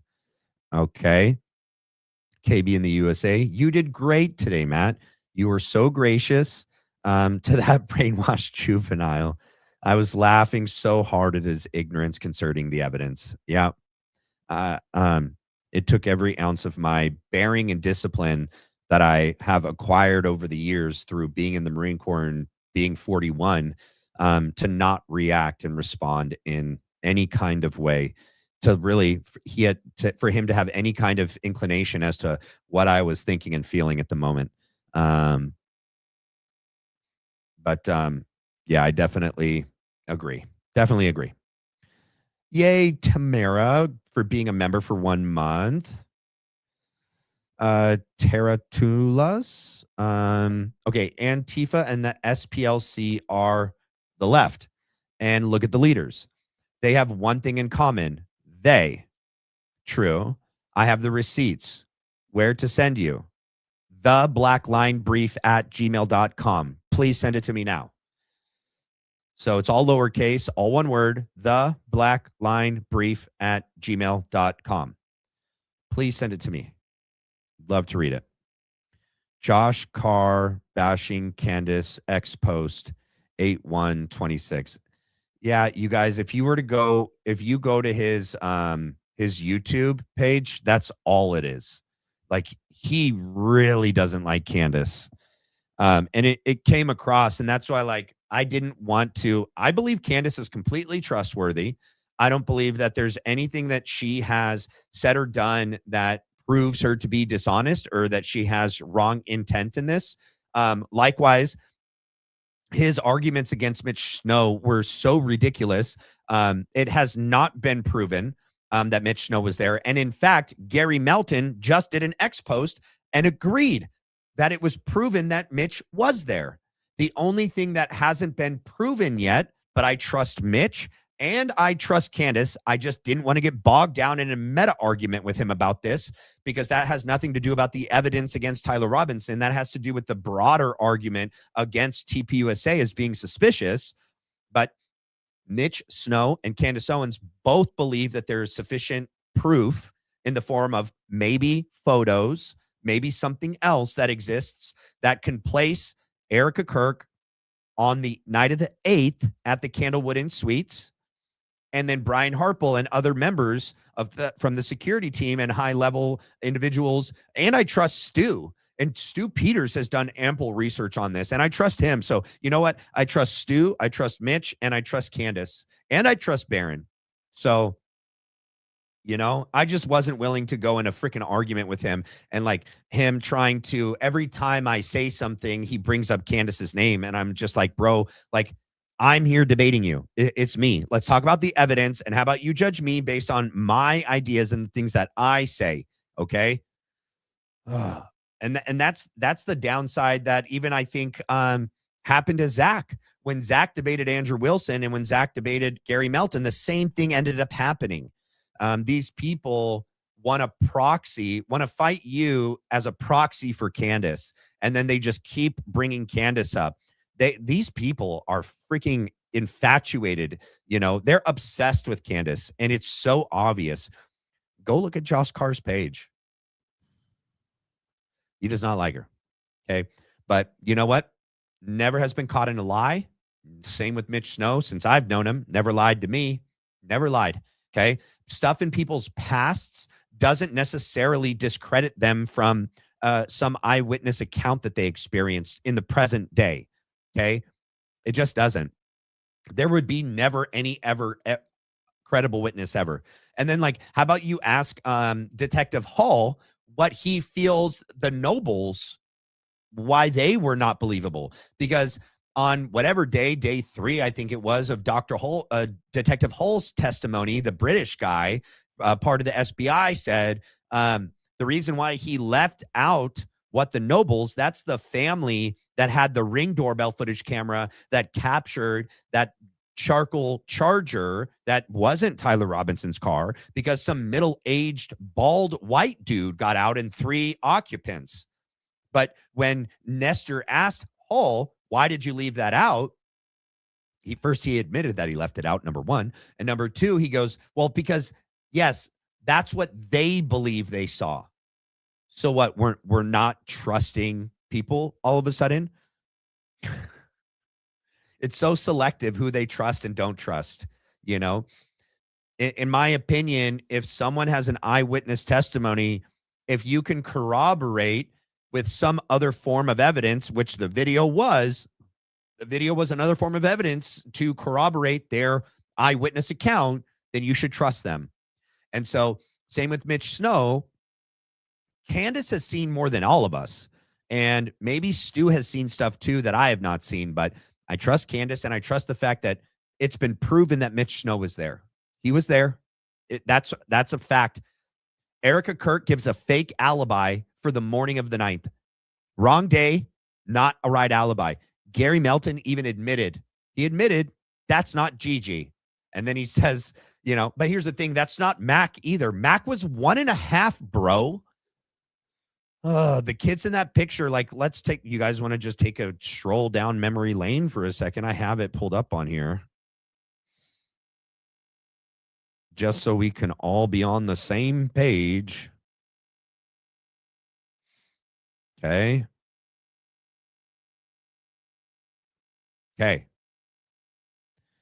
They're saying this kid, look at the length of his hands and his arms. First of all, this kid has 6 fingers on one of these hands. That's number one. The other thing is, look how ridiculously long this finger is. It's so bizarre. AI cannot do good with hands and fingers. Okay. Here's the other thing. So this is supposedly a 1.5-year-old Mac, and this is supposedly a 3.5-year-old Gigi. It's neither. Neither of those kids are Gigi and Mac. Gigi was 3.5 and Mac was 1.5 when this was supposedly taken on the morning of September 9th at 8:33 a.m., which is the wrong day. She was spotted the night before of the 8th at the Candlewood Inn Suites. So she didn't give a good alibi, number one. Okay. So it's not been proven that she wasn't there, number one. Okay. Number two is, I questioned him. He goes, oh, no, we proved that Brian Harpole was not there. And I was like, no, I remember what was presented was like a flight itinerary, which was like a purchase receipt that he had booked a flight. And then he's like, no, I have the flight manifest or something, or the boarding ticket. And then I asked him, and this should have been just readily available for him. Is that okay? So what was the time of the flight? When did the flight leave, and when did it arrive in Dallas? And how could that have, tell me how that proves that he wasn't there for some portion of the meeting at Fort Huachuca?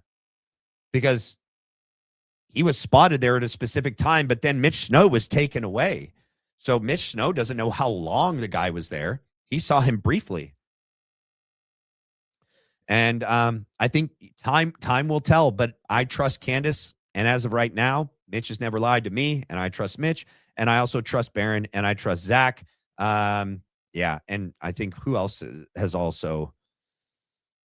Yeah, and I trust Ashley, Honest Ash as well. So, all right. I ordered my second favorite shirt from Candace. When are you going to offer my third favorite shirt sale?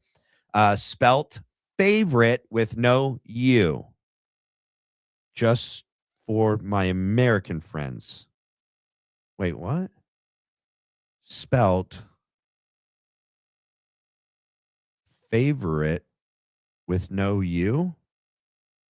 Wait, favorite doesn't have a U. What do you mean? My second favorite shirt from Candace.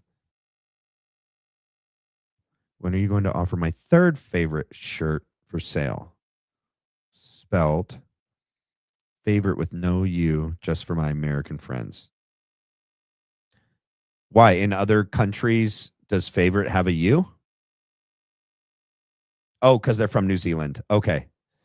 Laugh out loud. It's spelled with a U in other countries. Oh, okay. Okay. We're working on it.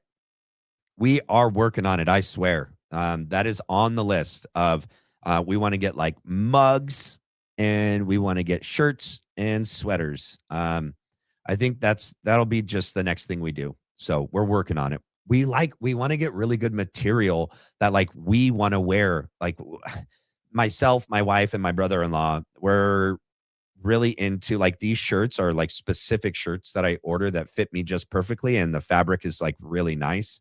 And like they don't shrink when you wash them. They're like pre-shrunk. So it's like they just stay the same and it's just like super nice quality. That's what we want to get. And so we've just been spending a lot of time on the back end looking up best quality shirts and mugs and things to order at a reasonable price. So coming, it's in the works. All right, let me get back to it. Dan works for Turning Point as their security guy, and so Dan feeds down that to us to our contracted security, which is us for integrity. Mm-hmm. And so nothing had ever come now from Dan. So there's the answer. So now I think I get why Zach said this text was from Dan. Where is it?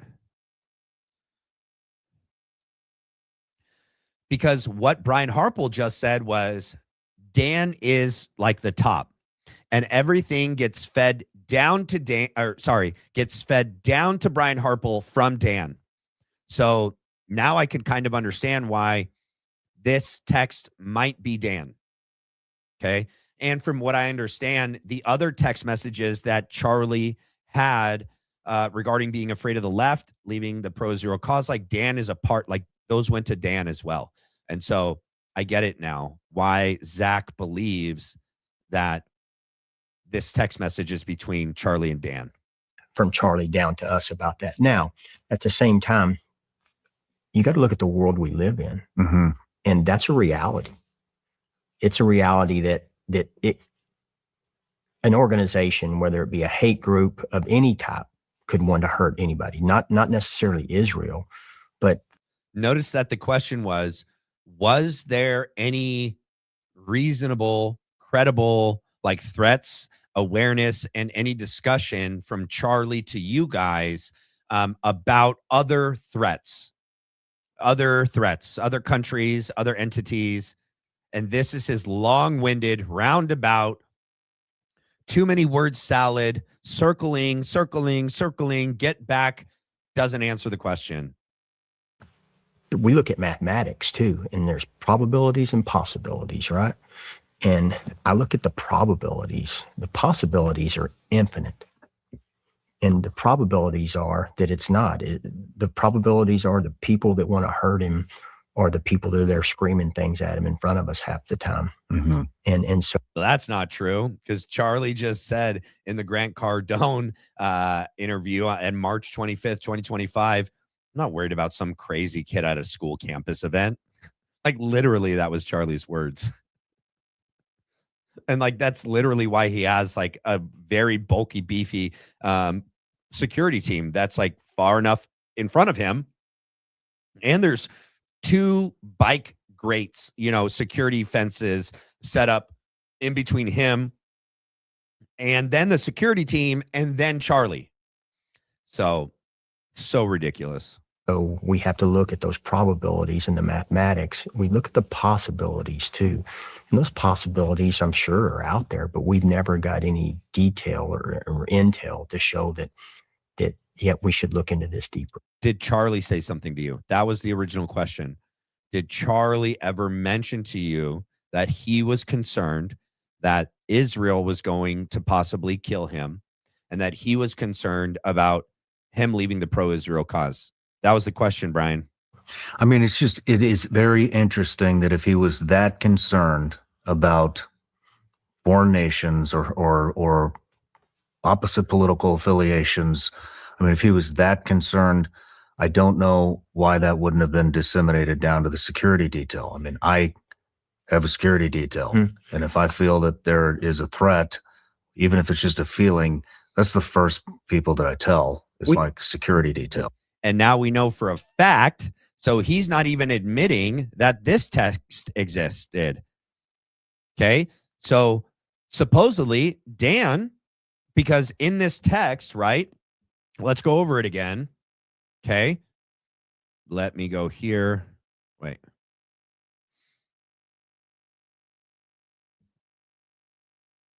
Here it says, Yes. What's the lay of the land? Yes, law enforcement has been fully supportive and has agreed to security plan and posture. Tomorrow's event will be covered by both my team and the campus PD. If additional support is required, patrol units will be available. Thank you. The threats are higher than ever. And then how, ... I have 11 on site. Okay, great. Delicately remind them that they are there for one person's security only. Okay. Just so you, and then I'm skipping the part. I'm not going to keep repeating the left statement. Is stupid. Just so you are aware, I will be strict with allowing people in the bubble. That's the permeable and non-permeable zone. I don't need any distractions.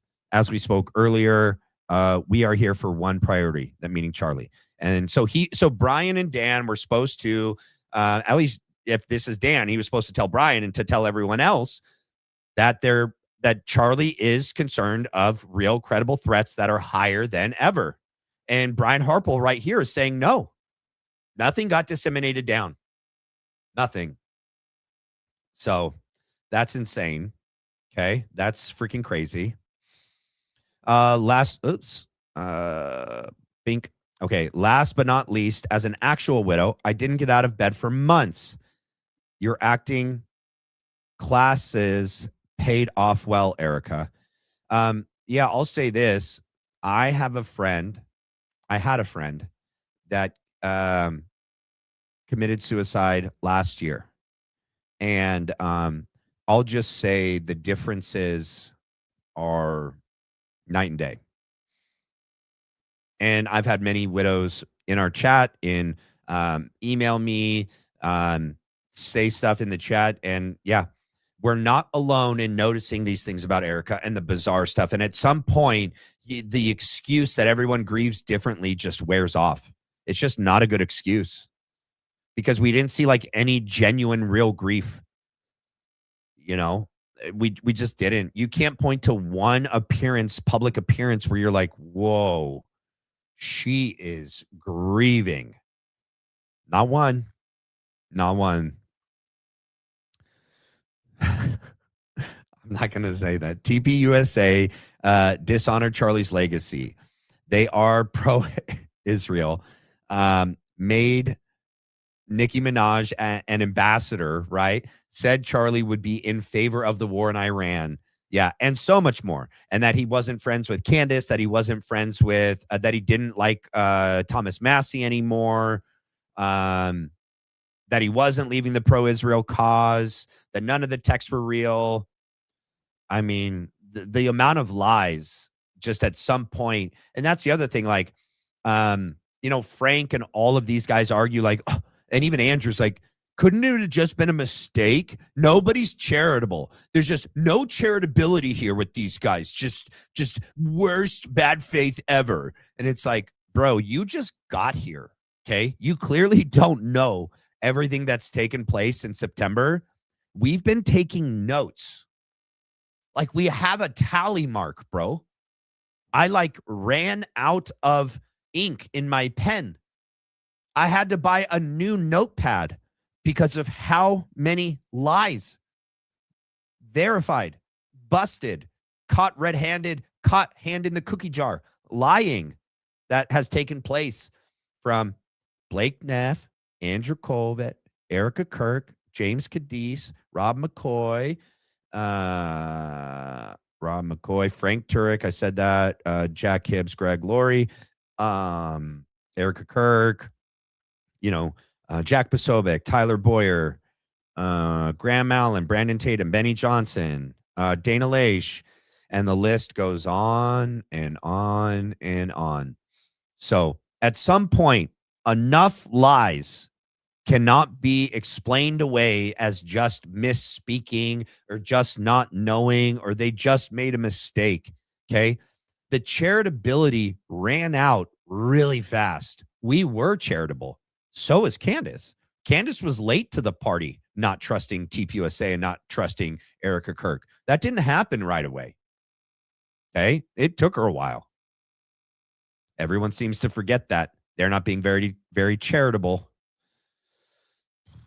We look at all that and you can go back and look at his speeches, and Charlie was an absolute supporter of Israel. And then he would say, and they would ask him why. And then so, we're in those things and we're listening, but at the same time you're looking. Oh, someone said, I think Charlie meant the left was the Bolshevik cult. Interesting.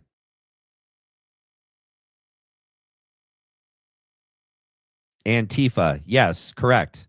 Yeah, attacks on Antifa are attacks. Yeah. Yeah, I agree. That was one that somebody sent me.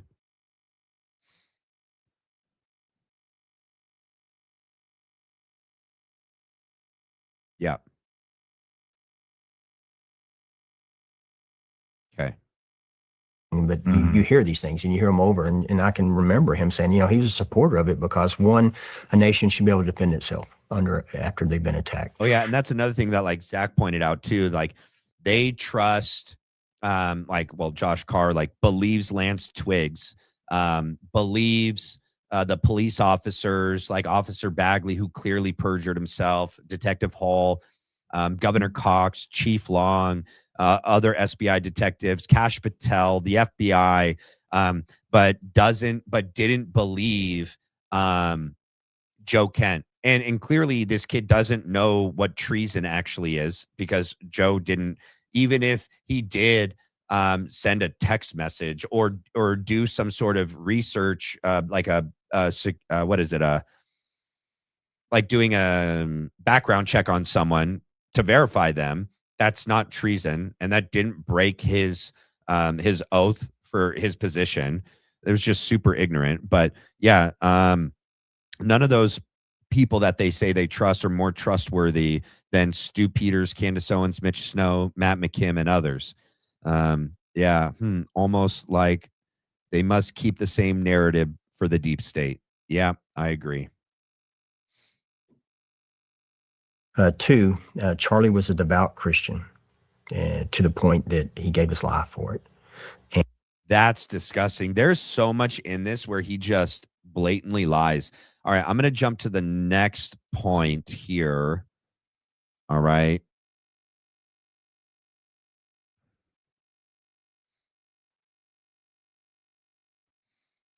Actually, let's see, how long is this? 52, 53, 54. Let's start here because I want to hear the drone lie. And then so table the drones, which would have been awesome. Absolutely. I believe in them, but I can't break the law to do it. We're out there not only protecting them physically, but I have to protect the reputation of the client also. What reputation would have been damaged if Mr. Brian Harple would have had one of his men fly a drone? How would that have ruined Charlie Kirk's reputation, first of all? Second of all, what's more important? If you had to only protect one at a time, Charlie's life or Charlie's image? Because if choosing to protect Charlie's image conflicted with your ability to protect Charlie's life, obviously Charlie's life comes way above Charlie's image. Hands down. That shouldn't even be an argument. So if you made a decision which was through the lens okay, I can't do this because it'll protect Charlie's image, but it won't protect Charlie's life, you're a freaking idiot. I don't know, if anyone needs to explain that to you. You're a certified idiot.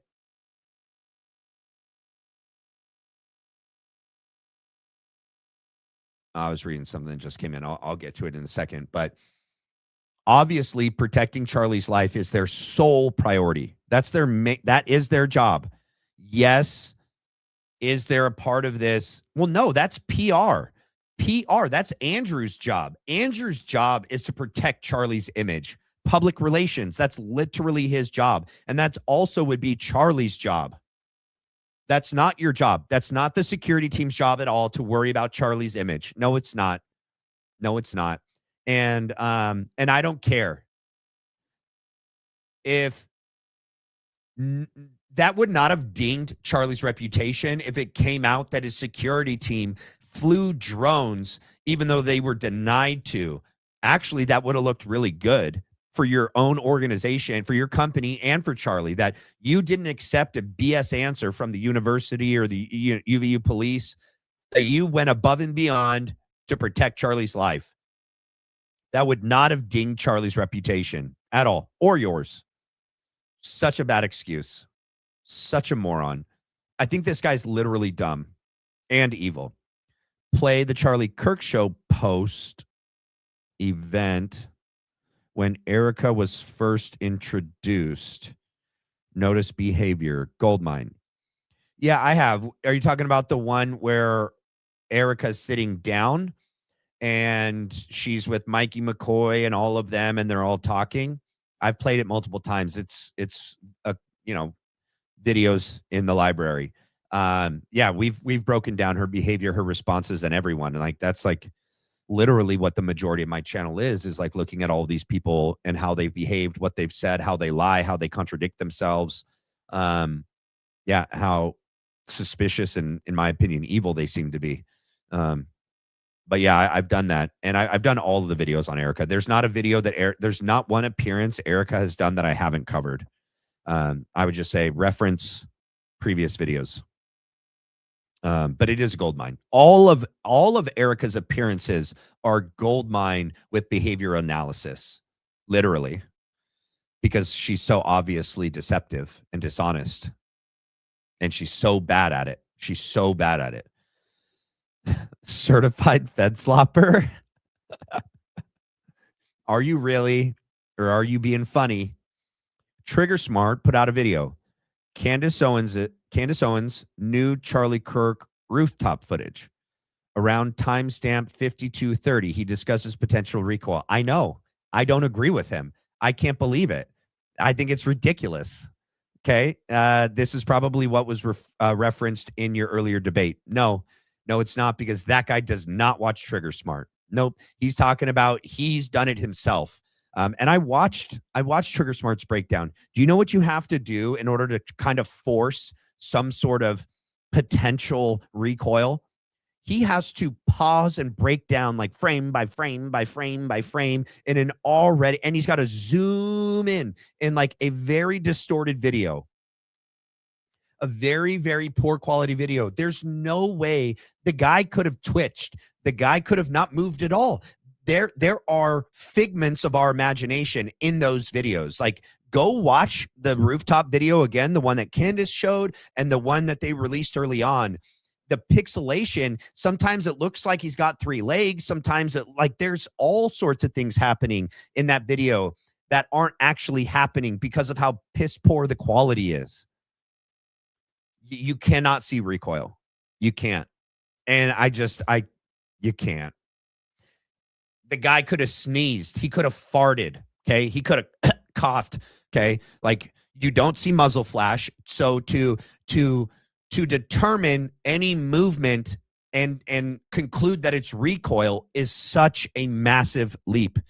And I don't think Trigger Smart even said that. I think he said 2 things. That the guy has something in his hand that could be a rifle, but he's honest. He didn't say that it is a rifle. That's number 1.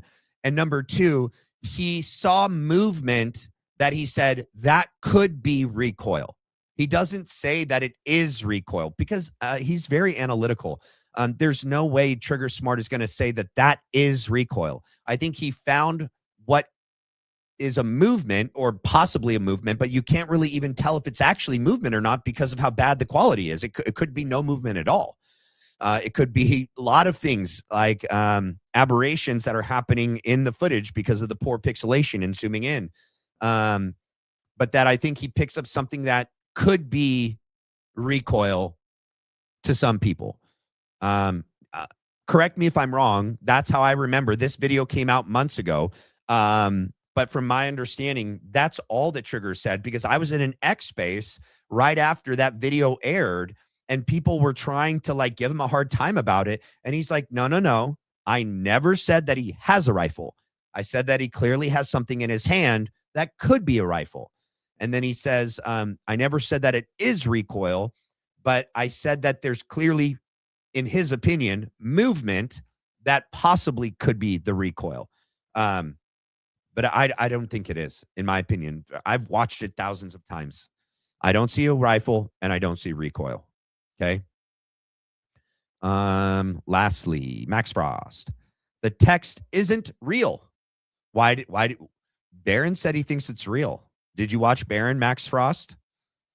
Barron believes that it's real because Barron also has Telegram. So do I. And the background of the text seems to be authentic Telegram. Even how the texts show up seem to be Telegram. I didn't get to watch. Barron's lives are so long and they typically are before mine or when I'm preparing for mine. And so once I started my channel, I lost the ability to watch Barron all the time. I usually ask AI to do a breakdown of his shows so I can get the meat and potatoes of his show. But I think his main point was, even if the texts are real, they don't prove anything. And in fact, they prove kind of what we're going over today, that, yeah, maybe he was afraid of the left, but he didn't think that some, furry trans left, college student was the left.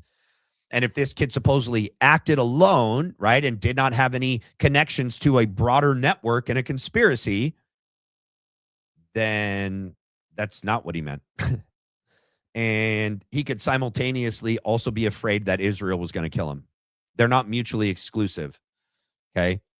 Okay. So the text isn't real. They would have revealed it 10 months ago. All of a sudden, Andrew Wilson takes the TPUSA stage and Shazam, the magical text appears. Well, no, not necessarily. The text we've known existed from the beginning. Andrew Colvett shared it with Candace Owens. Candace Owens has known about the existence of this text, or the supposed existence of this text, for months, and we all have, right? We know that we know about it because Erica Kirk came out and said they're not real. They don't exist, which is insane. I don't know how they get over that. Oh, yeah, I do. Andrew said we're not charitable. She could have just been wrong. Okay. That's how they excuse everything. Oh, it was just a mistake. Oh, he was just misspeaking. Nope, lying. Yeah, I do not trust that they're real at all. However, I was trying to cover it in the same kind of vein that even if they are real, they do not prove what TPUSA and what Andrew Wilson are trying to imply that they prove. They just don't. And in fact, that's why I'm not even really going over whether they're real or not. I'm trying to cover more so of whether or not Dan Flood and Brian Harpel actually did what they promised Charlie that they were going to do, and they didn't. Okay, they didn't. And we looked at the UVU review video, and there's others. I just don't want to get too close to the Big Bang and risk getting my channel in trouble. But also, what was the other thing? They didn't do what they said they were going to do, and Charlie clearly raised concerns about his life, and they didn't take it seriously, and they didn't take all the necessary precautions in the planning and preparation and workup for this event. And at the very least, this is what I don't understand. If the threats were credible and if Charlie was genuinely concerned, why didn't they just call off the event? The event got put together in a matter of like 2 months. The security team didn't even start the preparation until August 24th. This whole thing was rushed. So many corners and steps were cut out and skipped. Okay, it might have looked bad if they had to reschedule. So what? Charlie would have been alive. So what? That's why I refuse to accept that Charlie insisted that no matter what, because here's the thing, they want you to believe that Charlie was afraid for his life, that he's the one that sent this text saying that there's credible threats, the threats are higher than ever, and don't forget your job. Let me remind you, your job is to protect no one else but me, and that this came the night before, and that he was so concerned to send that out to remind them of their job, yet simultaneously they come out to tell you that Charlie was so brave and courageous that even if there were threats, Brian Harple in this interview says that Charlie said it doesn't matter. Like, nope, we're just pushing forward. This is what we do. This is what I do. We can't cancel events just because there's a threat. So either he was genuinely concerned for his life or he wasn't. It can't be both. But that's the thing. They blame Charlie going out on this event on Charlie. They do it so many times. He was so courageous. He was so brave. He knew that he had to put himself in harm's way in order to reach people. Charlie, if given the opportunity to come back, or if he was told the impact of his death, he would choose to stay in heaven. These people have no shame whatsoever. Remember that Brian Harple offered Sean Ryan as a gift? Yeah, he offered Sean Ryan the bloody bag of I think it would have been not Frank's bag, but it would have been the bag that Brian Harple had on, because Frank got his bag back, and that bag supposedly had Charlie Kirk's necklace on it. I don't believe that at all. And yeah, Brian Harple offered a bloody stained bag as like some sort of token or artifact or relic of Charlie Kirk. It's got Charlie Kirk's blood on it. You sure you don't want it? So it'd be really cool to put up here in your studio. What a great talking piece. You know what I mean? Nah. Think about it. So gross. So gross. Zam it. What up? Matt, great debate today. Loved you picking up on the we. He pooped his pants doing the liar smear. Yeah. I meant you, each one of us citizens. I know, right? I picked up on the we because he had already said other things that made me question that he has connections to people. He lives in Orem area, Provo area. He's LDS. He said he had to have been personally invited to the preliminary hearing because he didn't camp out. He didn't camp out each night the night before, and he was there all 5 days. None of the people on the street that camped out got there all 5 days. They got let in one day. The only people that were there all 5 days or 4 days or the last day, last day is Benny Johnson, but he got there because of Erica Kirk. But everyone else, like Graham Allen, Jack Posobiec, and Brandon Tatum, all got to be there all 5 days because they were given seats by Erica Kirk. And so there was very limited seating, 14 people allowed, very small courtroom. The only way he could have been there every day and showed up in a suit and tie and not having slept on the pavement the night before is if he was personally invited by the Kirk family. Erica. Yep. Thank you for the gift. All right, let's. And that's a whole separate thing of protection. So the drones would have been awesome, but I can't break the law. Yes, you can. They could have used them. They chose not to. And you got Overwatch, you know. Yeah, snipers on roofs. I got guys that are qualified. That's their career. But this is not a State Department job. I don't have an ITAR, and this is in Iraq. This is Utah. I can't go in and set up, observation points with snipers. Yeah, you can. Yeah, you can. They don't have to have their weapon loaded and out. They can be up there with their rifle on, slung on their back, right? Many people were just carrying that day. It's freaking Utah. Many civilians were just carrying that day. Okay. They can be up on a roof with binos looking around and have their AR, their assault rifle on their back, ready to go. They don't have to be set up in like a sniper position looking through a scope. And so like all of his arguments are so ridiculous. Okay. Furthermore, the guy could have even just had a sidearm, like I said before, and he could have had like 3 or 2 guys on different roofs, just keeping an eye out, making sure that the roofs that had accessibility from the ground were unable to be broken, by someone from the crowd or some civilian. That's against the law. I can't break federal and state law to do what we need to accomplish. And he blames the chief, the police at UVU. That's their job. Our job is a close protection bubble. And if that's their job, then your job would have been to make sure that they had that covered. Okay. If you're saying that's not in your wheelhouse, that's not in your scope of care, that's not in your job description, nor would they have allowed it, then it is your and Dan Flood's job to make sure that they had someone up there. But you didn't. You didn't ask. You didn't double check. You never asked about the roofs. You didn't ask anyone to be on the roofs. The day of, you asked someone to be on the Hall of Flags. That was it. And he gave it to you, which leads me to believe that Chief Long would have done anything you asked. Had you asked, but you didn't.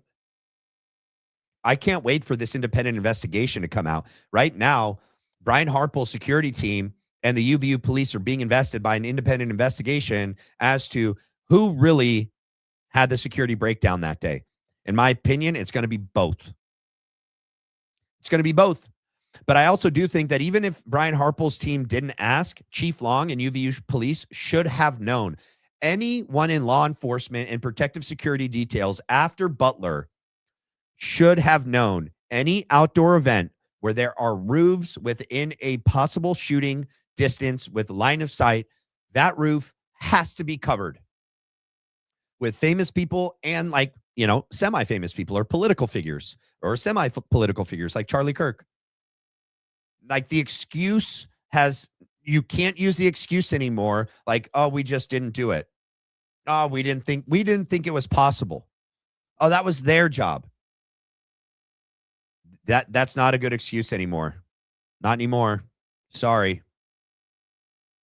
There's a saying on this, and there's areas of responsibility, and we cut up the areas of responsibility in this permeable zone, in this pre-meet, or, you know, when we start doing the advance. All right, we've got this, you've got this, and so you know, they have that Overwatch, it's like capability, and they have an MOU for SWAT for that through Orem, not utilized. Why didn't you insist? Why didn't you and Dan Flood insist? Why didn't, in a Republican state, in a conservative state, with all of Charlie Kirk's connections, with Erica Kirk's familial connections to UVU and her family members that still live in Utah, with all of the connections with Terrell Farnsworth and Philip Goldsberry and Tyler Boyer that are seventh generation, like LDS royalty in Arizona, but everyone kind of dates back to Utah. How come nobody threw their weight around to make it happen? Nothing else was going on that day, that all SWAT members were occupied doing something else. There's plenty of people that you just have to justify overtime. Okay. Just freaking do it. It's Charlie Kirk, man. And it's post Butler. So none of these excuses are valid. None of them. None of them. Erica's grandparents helped build UVU. Erica has family in Utah. Tyler Boyer and Terrell Farnsworth go way back, politically connected, high level elite family connected. What about Kash Patel? That's supposedly Charlie Kirk's friend at the time. Why couldn't have Dan Flood and, you know, Charlie Kirk have phoned in a freaking request to Kash Patel? Hey, we have more credible threats than ever, dude. I'm like genuinely concerned that the crazy left and maybe Israel are going to kill me. Can you help me out? I do not want to get Butler PA'd here. All right. None of it. They just accepted. Oh, there's nothing we could do. Nope. That's UVU police's job. That's their job. Not me.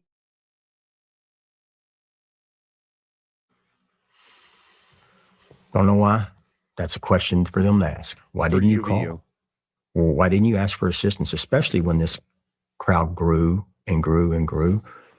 I mean, good police tactics. If you're out and you have 6 guys that show. Such a scumbag, dude.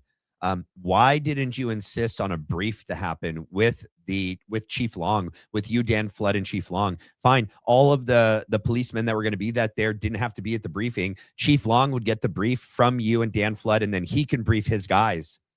How come you didn't meet with him? Why didn't you go over your security plan and posture for that day and really break down, hey, this is my scope of my team. This is what we can do. but there's all of these areas that are your area, your zone of influence. That's your zone of responsibility. I need you to have someone up here, or allow me authority to put someone up there, or call another, department or SWAT and have someone up there. Wholly inadequate. Totally BS. Go up, and all of a sudden this thing goes from 1,500 to 2,000 to 3,000 people. You go, hey, we need some help. Mm-hmm. Swallow your pride or whatever it is. We need some help. Swallow your pride, bro. What are you talking about? Candace never said she saw a text saying Charlie Kirk feared the left. Correct. I think she wasn't even told of the left. I think she was told that it was they, but I think she had two different sources, right? Like one was Andrew Colvett, and then there was another one. Like one had the word left in it and one didn't. I believe that was told to her later. Correct. I think so. Yeah. But only told to her. Yeah, I agree. I think that's how I remember it as well. Erica denied it on Glenn Beck in December. I know I played that. I've played that multiple times on here since the text messages come out. I have it bookmarked. She refused that they existed in any form, not in iMessage, not in WhatsApp, not in Signal, not in Telegram. Yep, that no text were made by Charlie expressing any concerns. Correct. Yep. And Andrew Wilson and Andrew Colvett say that, oh, she just was mistaken. You're not being charitable enough. She just didn't look. She didn't know.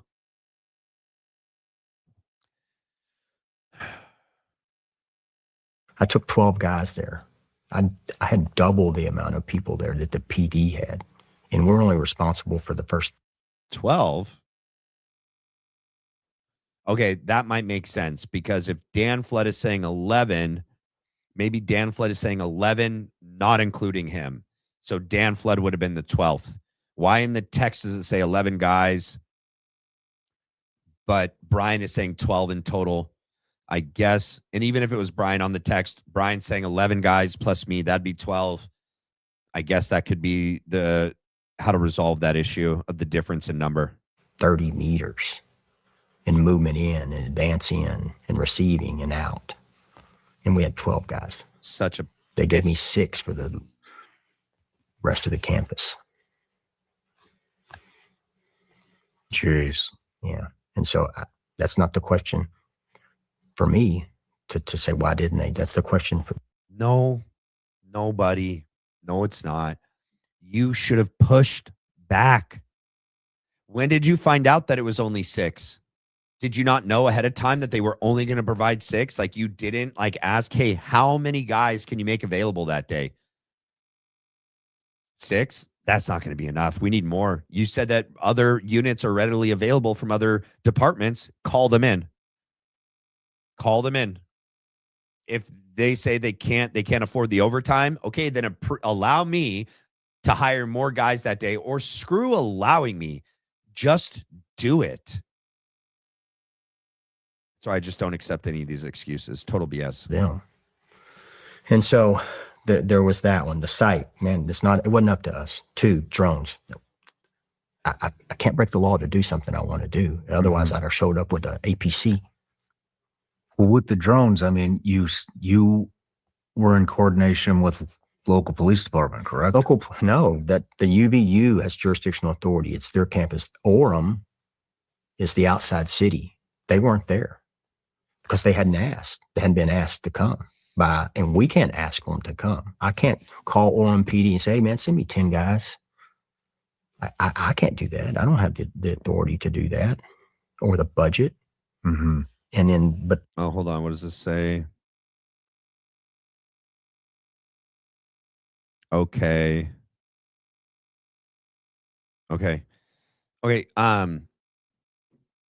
I'll check my email. Yeah, I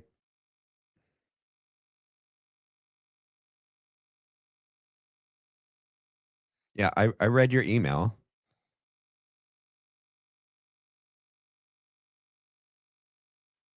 I think I even read it out loud.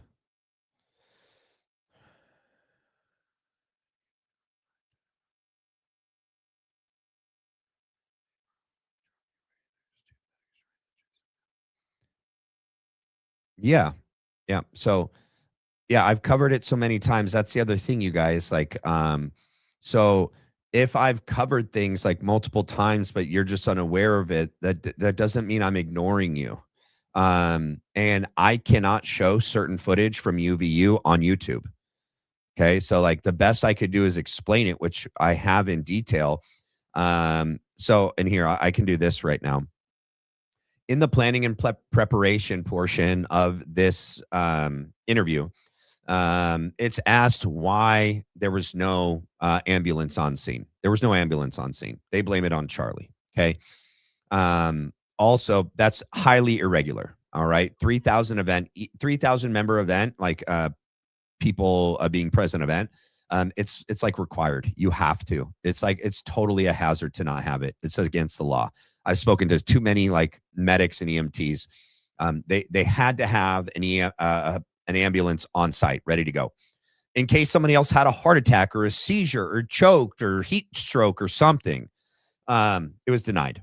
Okay, and they blame it on Charlie, but it wasn't Charlie. Okay, UVU police should have ensured that. The campus should have ensured that. And at the very least, the security team should have ensured that.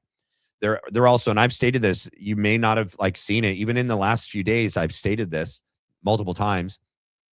There were 2 EMTs there that day, highly trained and highly capable to handle a gunshot wound to the neck. These EMTs had very extensive work experience and training to handle like specifically a gunshot wound and like vascular issues and a gunshot wound to the neck. They had a broken down because they had a like UVU medic cart, which is like a side by side. It's not like a golf cart. It's like a bigger one. And it's like, it has like off-road capabilities. It's like bigger. In the back of it, they had what would have been a what do you call that? It's slipping my mind right now. A backboard, right? It's a collapsible one that they would then uncollapse, and they could have put Charlie on that.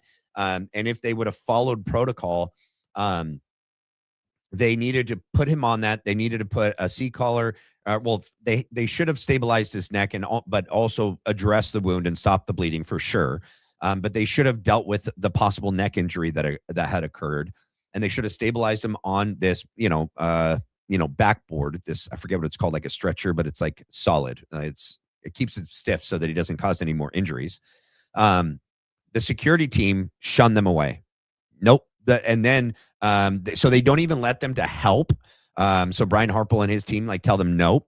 Then the EMTs want to at least give them a bag and possibly get in the car and ride with them. And in fact, that would have been like literally the law. The EMTs are and I think one is like EMT, one might've been a medic, but are the highest trained out of the security team, and they're more experienced and more trained. They had seniority when it came to the injuries that Charlie Kirk sustained. They should have taken the lead on treating Charlie. They were denied. And I mean, what do you do when a bunch of big burly guys with sidearms, and these guys the EMTs are like in their 20s, and probably have never dealt with an event like this where, Charlie's security team is pushing them away and saying, no, we got it. I mean, what would have happened if they insisted, you cannot do that? No, leave them here. We got it. At the very least, the security team should have allowed the EMTs to hop in the car. Frank shouldn't have gone. There was enough room. Rick, Cutler, and Brian still could have gone. The 2 EMTs could have got in. Brian and Rick could have got in the back, and the 2 EMTs could have got in the car and been rendering aid to Charlie Kirk.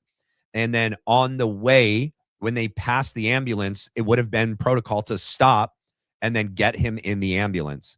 So nothing was done by proper, procedures that day by the security team. And yes, they denied the EMTs completely. They denied their ability to help. They denied their bags and their assistance in every way. And that's it's highly irregular. Highly. Black line brief is based. Don't get me in trouble now. Don't get in trouble, Apocalypse.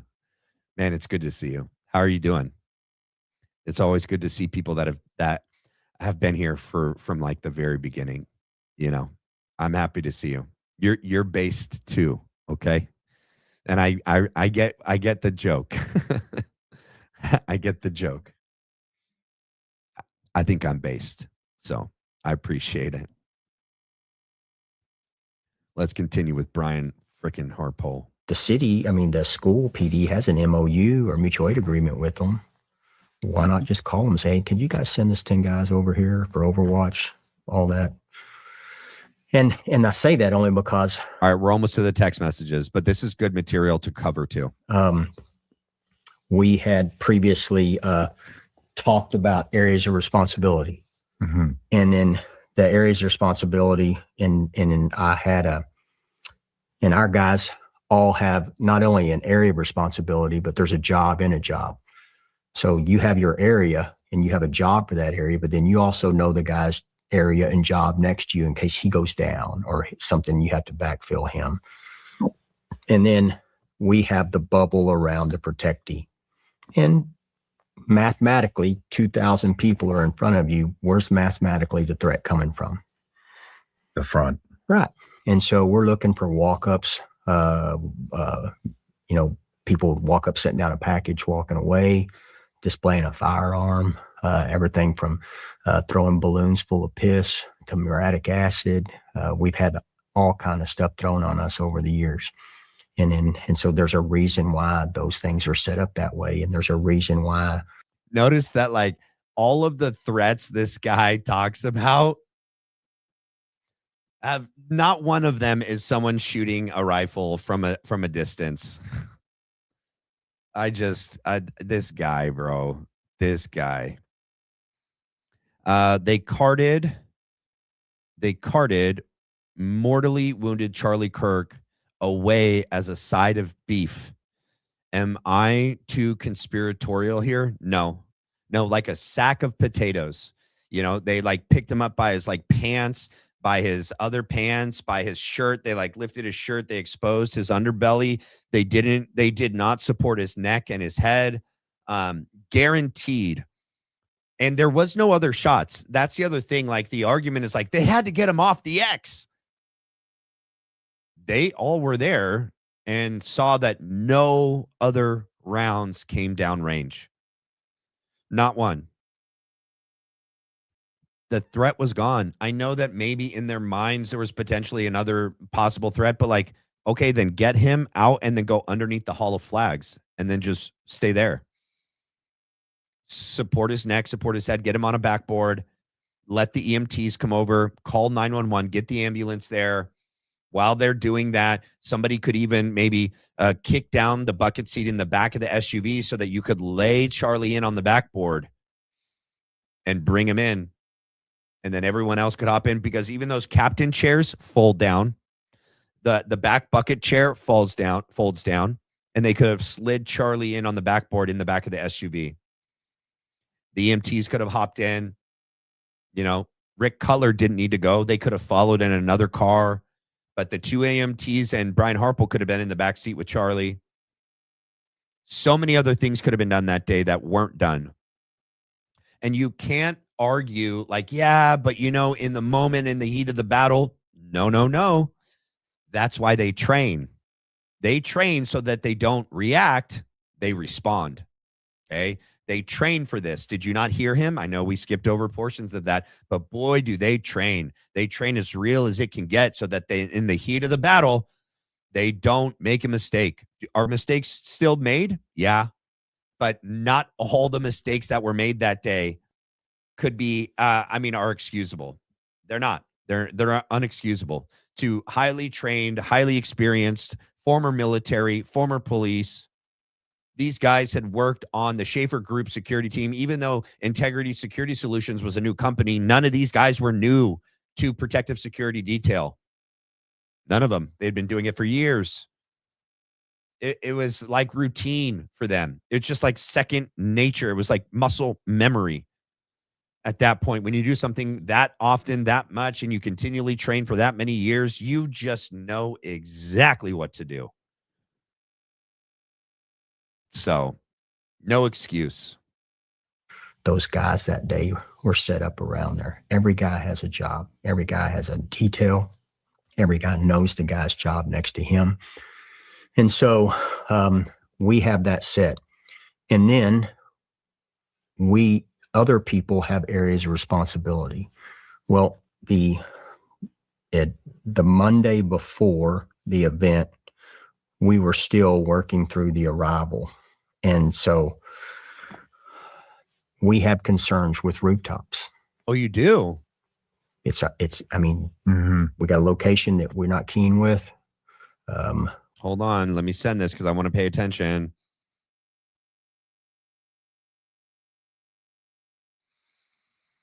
So even in getting ready to go there, he's like, we had concerns of rooftops. I mean, it's a little late to be concerned when you're getting there, bud. But even if you were concerned in advance, then how come you didn't take any precautions to get any of the roofs covered? Watch him lie. We know what our responsibility is. We know what our statutory authority is. We know that we can't go up and set up our guys in sniper observer positions. It's not going to be allowed. And so we have some correspondence with the chief of the school. Not we. On that day, on Monday before Charlie was killed. Nope. And why this hadn't come out and why he won't stand up like a man and admit this, I don't know. But he's watching a bunch of men lose their careers. And he's okay with it. He's talking about himself. He's saying that he's mad that Chief Long hasn't said anything because a bunch of them are losing their careers. Buddy, you're losing your career because Charlie died that day. How you handled it after the fact is a whole nother thing as well. But Charlie died on your watch. Just the optics of that are just bad enough that nobody's going to want to hire you to protect them or their family members anymore, in my opinion. But to try to place all blame on the UVU police, which I believe that there is responsibility on their end, no doubt, in my opinion. But it's like 50-50. Okay. 100% of Charlie dying that day is Brian Harple's team's responsibility because that was their only job. But things that might have been, that should have been done, that maybe weren't done by the UVU police, yeah, that's their responsibility as well. Your lack of communication and working together on this is also both of your responsibilities. However, he's going to sell this text as it coming out on the Monday. I don't believe that because it has to do with people being up there throwing rocks down on the canopy. The canopy wasn't set up 3 days in advance. It was set up that morning. We saw the pictures. Brian Harple and his team were there. They weren't with Charlie at the entrepreneur interview.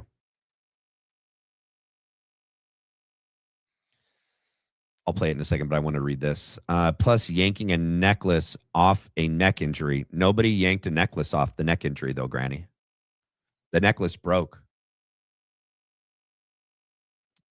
Have you not seen the video, the high quality video? The necklace snapped. That was the first thing to break by what I believe is some sort of explosion or maybe electrocution. No way you can explain that from a bullet, from a neck wound. No way. But Charlie's necklace that's under his shirt and had a cross on it dangling down to about his sternum is the first thing to snap and fly up over his head. And it just was dangling back here. They lie and say that they pulled the necklace because when this interview came out, the UVU review video hadn't made it out yet. Not widely circulated. The necklace broke on Charlie while he was still sitting in the chair. You can see pieces, links of the necklace flying everywhere. And actually, when they carry him to the car and he's dangling, you can actually see the necklace is caught in the back of the collar of his white Freedom shirt, and it's dangling. I believe all they did was when he got in the car, they pulled it out, and it dropped on Frank's bag. I don't think that it fell out by itself. I think that they noticed it dangling and they took it and threw it on the bag. And I don't believe that the necklace that Erica Kirk dangles around everywhere is the same necklace. That one has the 3 pendants on it. I believe that there was more than one necklace that Charlie had. And I believe that the day of UVU, he only wore the one with the cross pendant. We have very, very high def quality photos from George McClintock Wilson from before the event. And all you can see is the flush cross sitting on his chest. So if the St. Michael pendant and the shield were on there, it would have staggered all 3 of them. You would have seen a much different bulge instead of just the cross pendant. So, yeah. On Monday before, this correspondence went to Chief Long. Hello, Chief Long. We received this message. All right. So I don't know that I believe this is real. This is a weird way to make this text. Like, this isn't the length of a phone. So this is not, I mean, I don't know. If this text is real, they're saying it went out on Monday, but here, okay, I'll let him read it. My bad. Message today from the student group. There is a student roof access pretty close to where CK will be set up at the Utah Valley. The Sorensen Center has a couple of staircases that go up to walkways on the roofs. He comes back, and for edification, the Sorensen Center was the building in front of the Lucy Center. The Losi Center. I'll show you. All right. So, okay. Let me make this big. Let me take this off. All right. Hopefully you guys can see my little pink cursor right here. Let me see if you guys can see my little pink cursor before I start explaining things. Yes, you can. All right. All right. This is the Sorensen building right here. This white roofed building that sticks out in front of the Losi Center. This is the Losi Center right here. This is the Sorensen Center. Okay. However, the walkway he's talking about goes under this roof, comes over here, and then connects to the Hall of Flags. Okay. And this is where Charlie is. And this is the only place where anyone could be above Charlie and throwing things down onto Charlie. So let me do this. Okay. And let me do this. Okay. Because right here, you can see the walkway is the second level up here, which is on this level, goes through here, all the way around, and then comes over here. That's the only roof where students could be to throw things down onto Charlie from above. Okay. Just want to point that out. Now let's go back to his text. Center. And so he comes back and he says, you want access to the roof, and came back and said, I was told students have access above us. If this is true, it would be nice to either have it controlled access or allow one of my guys to be there as well, if possible. Okay, I'll let him finish. My bad. Comes back, and his last correspondence was, I got you covered. All right. This is another prime example of Brian Harple being clearly a liar. I just showed you the roof. He didn't say roofs. He didn't say multiple roofs. He didn't address, the actual top of the Losi Center. He's talking about the walkway that has access above Charlie. I was told that students have access above Charlie. Even talking about the Losi Center is deceptive, because he could have just said the Hall of Flags walkway. He said the Losi Center in that text to set up, I think, this text message to make it sound like that they were concerned about a roof way out in front of Charlie when they weren't. They're only referencing the Sorensen Center to talk about the walkway that comes all the way around and then onto the Hall of Flags. They're only talking about the Hall of Flags having access above Charlie. Okay. And okay, I believe that text was Monday, but then supposedly what, I don't know if he says it here for it was, okay, I'll play it, but then they reference rocks being thrown down on the canopy. That didn't happen on Monday because the tent wasn't even set up yet, the canopy above Charlie. That happened the morning of. And Chief Long said, I got you covered. You want the Hall of Flags blocked off? No problem. He puts caution tape. No one's allowed inside from far and wide. And then they put a security team member and a police member up there. Officer Bagley was up there and one security team member were up there. So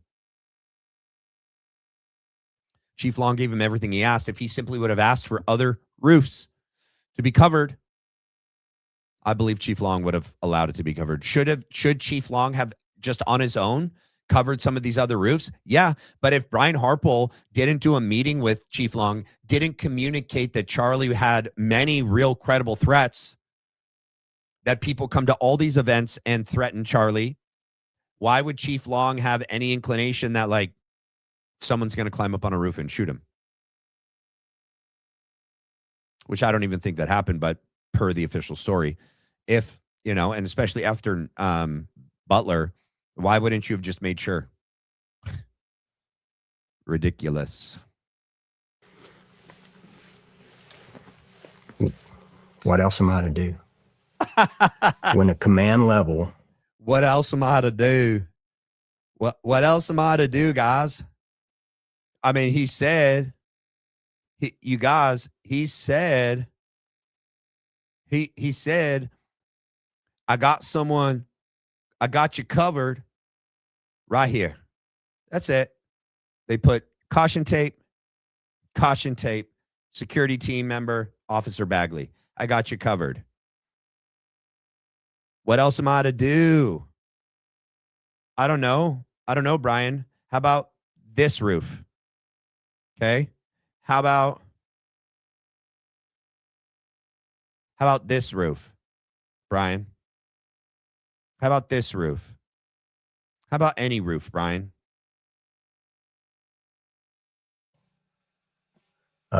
Person from an accredited police department says, I've got this area. You just accept it? Jeez. I don't like it. Have you been in who is that?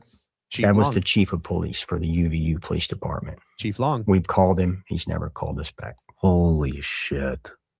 That's not a big deal, Sean. You don't understand enough about that. That's the other bummer about this, is that Sean wasn't dialed in with all of this to really know what Brian was lying and misrepresenting and what he wasn't. And I would say like that would have been maybe one of my more critical critiques of Sean, is his lack of understanding to all of this. However, I understand that he has a big show, and like, I don't know that he had the time to even do it. Like most of us, this is all we've done for the last 11 months. I haven't been investigating anything else. I'm not interviewing people that have nothing to do with the case. It's just the case right now. You know, just laser focused. But I don't know. He could have phoned a friend, could have maybe asked Candace Owens, maybe could have, I don't know, asked someone else, or done maybe a little bit more research, but it's not as big of a thing that like Sean's response indicates. Jeesh. Like, oh my gosh, I had no idea. It's all Chief Long and UVU police's fault. Wow. Wow, Brian, you just proved to me that you guys are innocent and it's all Chief Long's fault. Nope. That's not what that was. And Brian misrepresents that text came from him to Chief Long. He corrects himself when he goes on Gary Melton. Barron may just be baiting them by saying the text might be real. They would have revealed it a long time ago. I agree with that. In their minds, they'd be putting the Israel issue to bed quickly. A lot harder to do now. Yeah, I mean, like, so, yeah, I agree. Like, if it's real, if it was a real text, why didn't they put it out immediately? Why didn't they put it out themselves? I mean, just because they didn't, though, doesn't prove that it's not real. Because, like, they haven't done anything that they should have done since this all went down. In fact, literally everything that they've said and done is the complete opposite of what all of us in the public go like, why did you guys say and do that? Like, why didn't you guys say and do this? None of it makes sense. I agree that it's at least equally fake as it is real.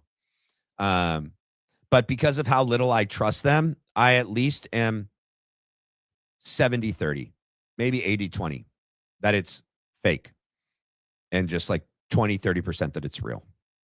And it regardless, it does not put to bed the Israel issue. It doesn't. And that's the other thing. So that's the part I don't agree with in your message, is that this would not have put to bed the Israel issue. Just the presence of a text where he's supposedly concerned about the left, not some crazy transfery leftist kid, does not prove that he wasn't equally concerned that Israel might kill him. If those texts exists, which Harrison Ford says at least a conversation was had by Charlie Kirk and someone that told Harrison Smith, not Harrison Ford, sorry, Harrison Smith, that Charlie said he was afraid that Israel was going to kill him. So we know that, well, at least we can believe that Charlie said that, and there might even be text to represent that. They will never, ever release or admit that Charlie ever said that or texted that. So, but I don't believe that even if this is real, this doesn't prove, this does not put the Israel issue to bed. No. If they are real, all it proves is that Charlie was concerned that the left might kill him. So what? Doesn't prove that Tyler Robinson's part of this left group that Charlie's talking about. Nothing in Tyler Robinson's past tie him to the left at all.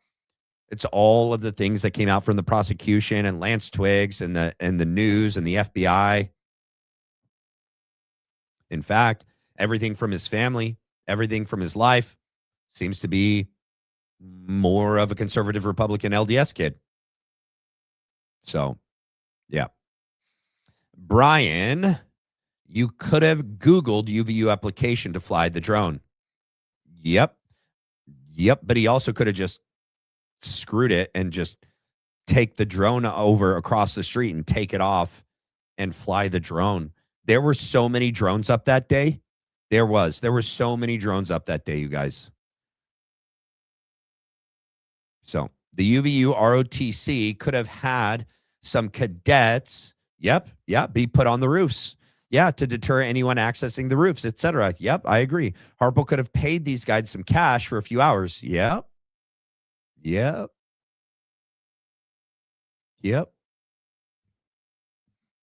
There's literally probably like 100 possible other solutions that they could have done instead of just, he said he got the roof above him. So what am I to do? He's a command level person who said he got me covered.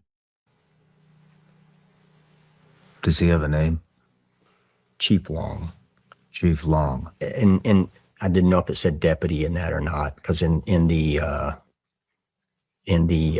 correspond or in his stuff on the website, it says Deputy Chief Long, but we just called him Chief Long. So it's like, yeah, I got guys that are 10 times more qualified than what he could have produced for us, probably.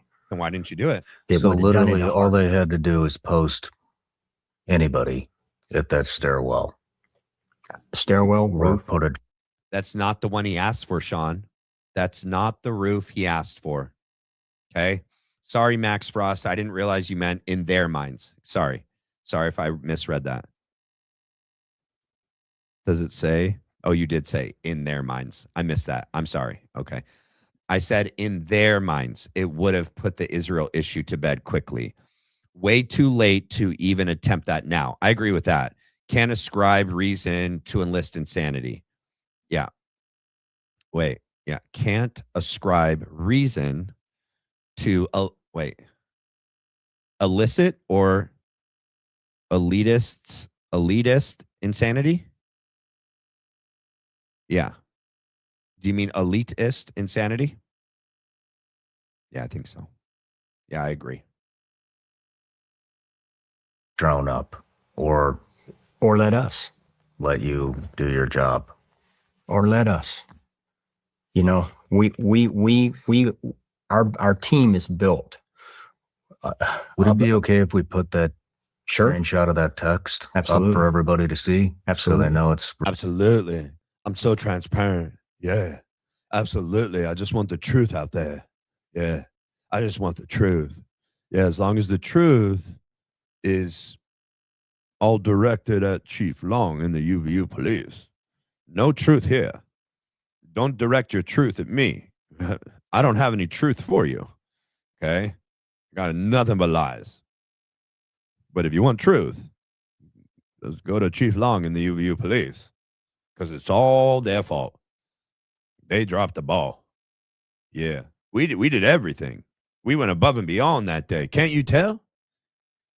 You couldn't tell? Yeah, that's what we do down in Texas. Yeah. Yeah. Freaking idiot. Here.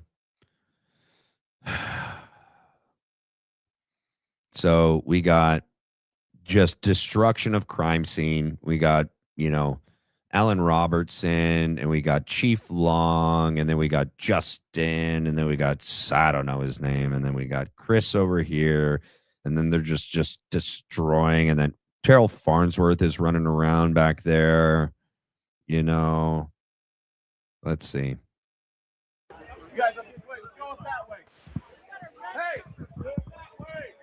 Look at, they're just all just trampsing on it. I'm gonna touch the mic. Yeah, let me touch the mic.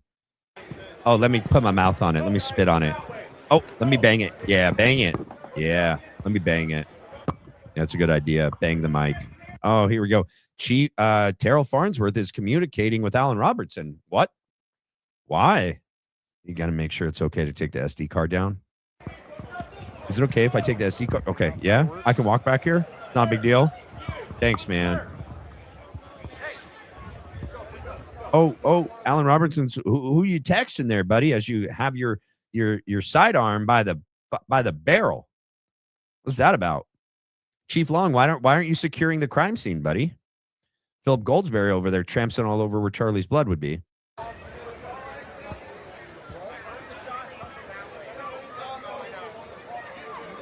Oh, I heard people saying they think the shot came from that way. Okay, so Chief Long was like, we need to cordon off this area. Chief Long's just letting everybody hang about, Hang about. Look at it, Puppy boy. He's got a kitten in his hand. The guy who's holding that, he's got a baby kitten in his hand. Okay. Let's see. Terrell's like, how do I get that? I can't see what that kind of badge is. How do I get it? And then simultaneously, members of the security team are walking around and picking things up. Yeah, they did not do their job that day whatsoever. Let me see. Here, 57.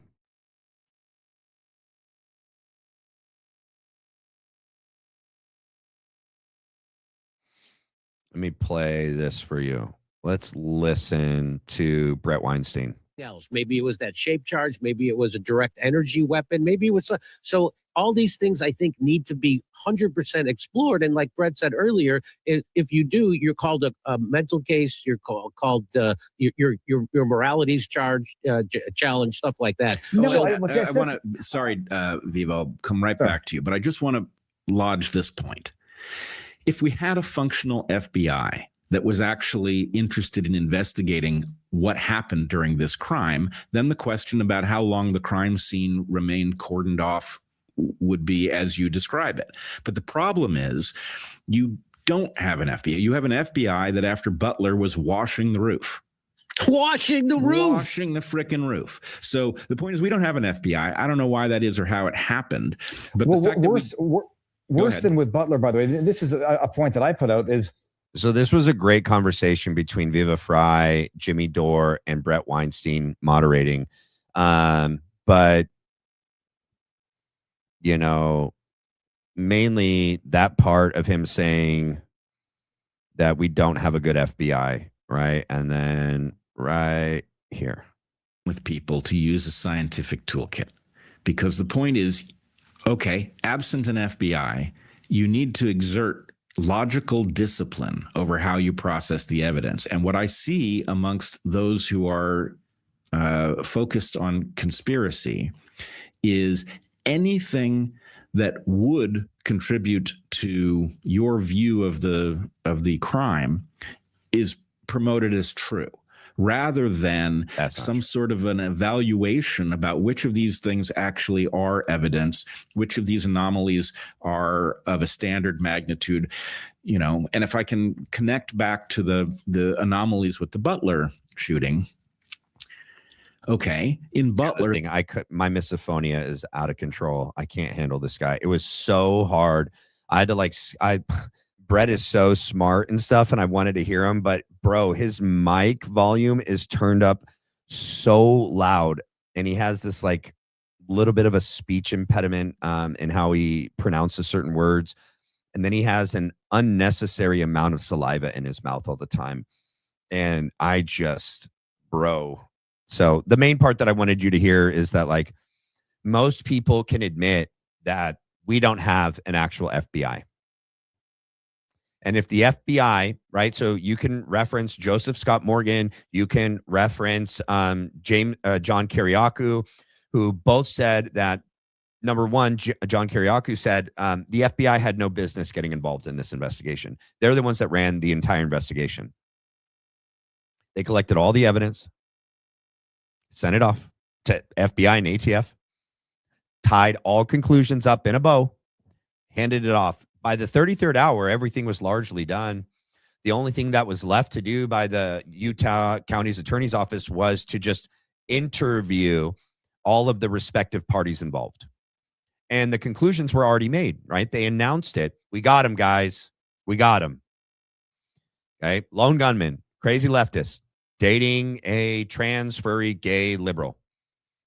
And so all roads, right, have to be put through the lens. All leads and all, avenues where they're going down in the case are going to be put through that lens.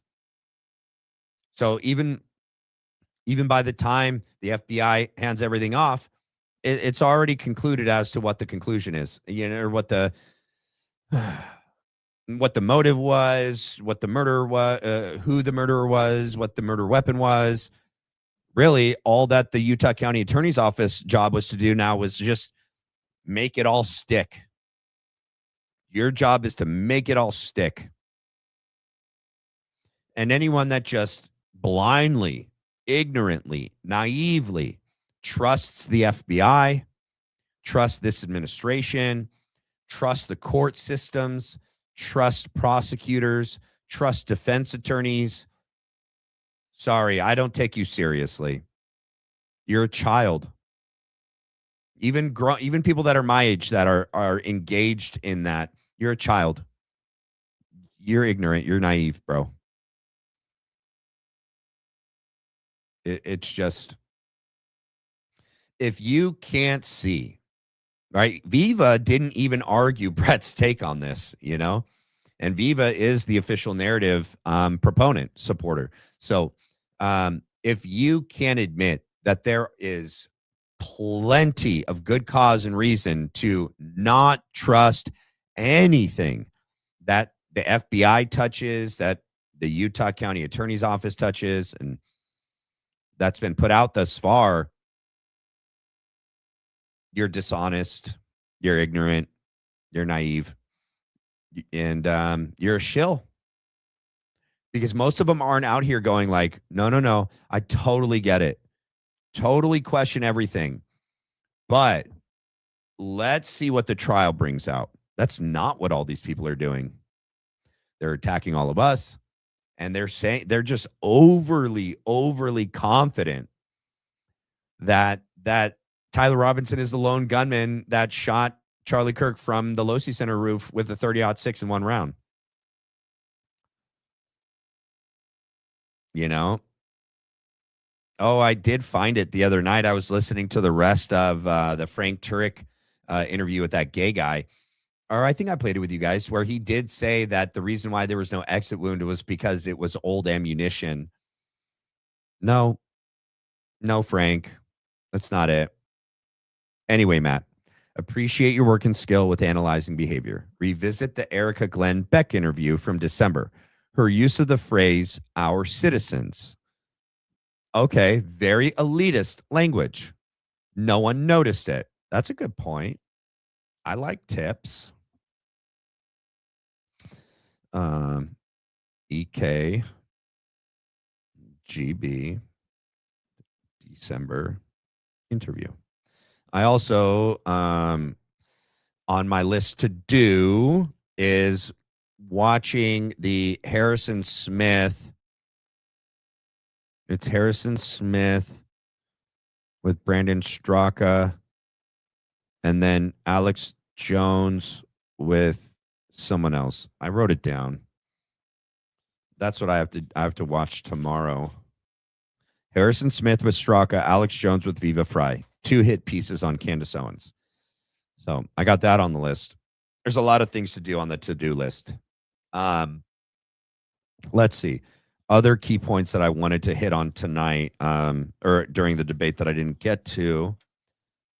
Right? So let's see. I do not have to prove who killed Charlie Kirk to ask whether the government has proved Tyler Robinson acted alone. Presence is not identity. Identity is not possession of the rifle. Possession is not firing. Firing is not automatically proof of firing the fatal shot. Ask for an uninterrupted evidentiary chain, right? Tyler, weapon, rooftop, firing position, shot, projectile, wound, escape, recovered weapon. There is no chain of custody for any of that, by the way, because you don't even see the rifle. And you don't know who jumped off the roof. And you don't see him run across the street with a rifle and hide it in the woods. Just the rifle appeared. Abracadabra. Missing evidence plus contradictory evidence plus investigative failures plus failure to test alternatives is stronger than arguing merely from an absence of evidence. Correct. Individual anomalies may have innocent explanation, but the debate is whether the total record independently establishes the lone gunman theory beyond reasonable competing explanations. There was so much I wrote down that I wanted to get to. Conspiracy does not require identifying every conspirator. The threshold question is whether Tyler acted entirely alone, which is his position and which is most people's position. If incriminating text messages are central, ask for provenance, authentication, metadata, chain of custody, and independent corroboration. None of those are here. Not with any of Charlie's text messages, and not with any of Tyler and Lance's text messages, and not with the metadata, not with the Discord messages, but they swear up and down. Why would they enter this into evidence if they didn't have that and they weren't going to show that during trial? More time to fabricate with Cellbrite. More time to make them appear. If incriminating text messages are central. Oh, I already said that one.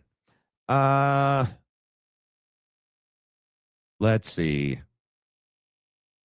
Tyler could be involved without being the sole shooter or sole actor. Those are separate propositions requiring separate proof. I agree.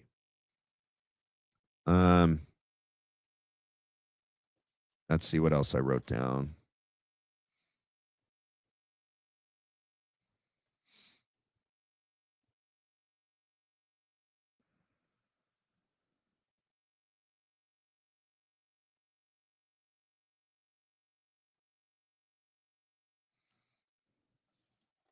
Hold up.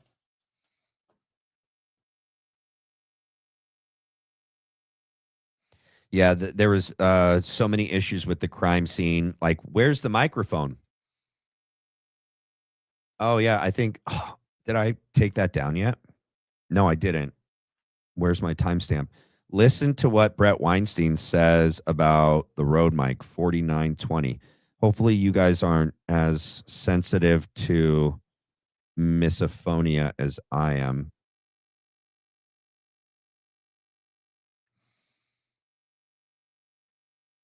Let me check in with you if you guys are.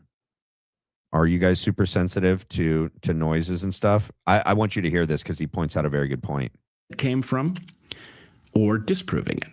That file is an incredibly powerful piece of evidence, not only because it records the sound from the precise location of Charlie's body, but because 32-bit float contains a tremendous amount of resolution. In other words, all right, I can't handle it, but I can't. I'm sorry. It's just like, I can't. I'm like, I can't right now. Yeah, it looks like 20, 30 people left. It looks like they couldn't handle it either. Who is Viva? Viva Fry. That's not Viva Fry. That's Brett Weinstein. Viva Fry is a guy that's out here debating and defending TPUSA and the official narrative. He's been on TPUSA's show with Andrew Colvett and Blake Neff multiple times. I can show you what he looks like without playing the audio. That's Viva Fry. He's a Canadian, by the way. Nothing wrong with that. But just saying, that's Viva Fry. Okay. And he was debating Jimmy Dore while Brett Weinstein was moderating. Okay, but what he's saying about the Rode mic, if they swear that the Rode mic didn't explode, that it wasn't part, and even Brett and even Jimmy Dore are saying, like, that would be a perfect piece of evidence to tout out and show us the SD, so the audio and any of the high quality information that it took in on the Rode mic. So it had two different versions of audio. One goes directly to the SIM card, one goes to a device, and it's synced up with the video. So we would have, what Brett said is that Rode mic would have been able to help us identify, because it's such high resolution and quality, we would have been able to pinpoint in a much better ability where the shot came from, what kind of shot was it, because you could hear the crack beam, you could hear the N wave, the Mach cone, which is like a subsonic round. And yeah, and yet they don't show us that it exists anymore, which leads us to believe it doesn't exist, which leads us to believe it did explode. And possibly that's the other thing that was on the SD card that what's his name took down, that was inside of the camera. I don't know. But we never heard the audio from that. Like, imagine if we could get our hands on the audio and analyze that. Let's see. Remember Trump with JFK and friends with John Jr. Yeah, it's like all over again. You know, it's so sad how many deja vu moments there are with Charlie and JFK. One person I'm surprised hasn't spoken out yet is Robert F. Kennedy. Because there's even similarities with his dad's assassination in this. And with his personal family's probably own investigation that they've done into it, like Jackie O did not believe that it was Lee Harvey Oswald. She believed that Lyndon Baines Johnson had something to do with it, and so did Israel. So I would love to hear what the Kennedys think about this whole thing. It's not about Charlie Kirk anymore. They got him. It's about destroying Candace Owens. Viva earned his 7,000, said Candace was evil. Yeah. Yeah. So you're probably talking about the hit piece, right? On Viva Fry with Alex Jones. I'm going to be watching that and the Harrison Smith and Brandon Strzok. And I'm going to be covering that tomorrow. But it is so clear to me that above anything else, these people hate. They hate Candace Owens. They hate her. They despise her. They want to bankrupt her. They want to destroy her.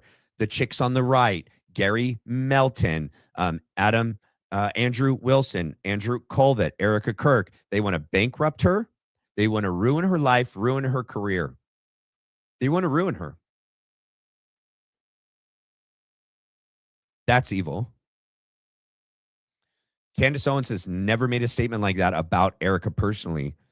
What she said is, if the wrong people think they're going to take over Turning Point USA, I'll burn it all to the ground. I'll go down and I'll take it all down with me before I allow literally Charlie's enemies and betrayers and backstabbers to come in and act like they were friends with Charlie and pervert his legacy and lie and take over his organization. And I'll be damned if I allow Erica Kirk and Turning Point to do it with them. That's a totally different statement than all the statement we've heard. It's all personal attacks on Candace Owens. What really has she done? Investigate? Has she got stuff wrong? Yeah. Has she said things that I don't understand at times? Yeah. Yeah. She said that she was 100% positive that Charlie was shot from the front with a bullet, but that was a long time ago. I think that it's not fair to judge statements that long ago with the information that we have now. Because at the time, we don't know what information she was being fed by who. Because remember, in the beginning, she was being fed information directly from Turning Point and Andrew Colvett, and she still believed them. She hadn't grown to distrust them yet. She really distrusted them after the meeting with Erica Kirk.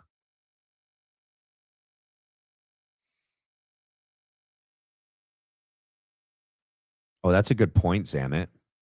Okay, the wording of the text he read during debate does not match what he provided during the stream.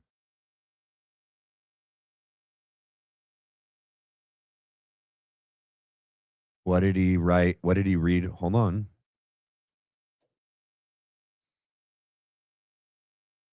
Let's pull it up.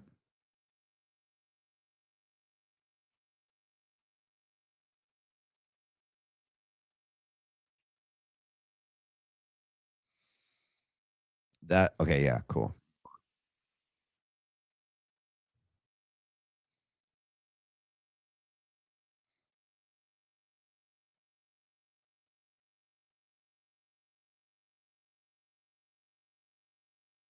Okay, here it is. He's reading.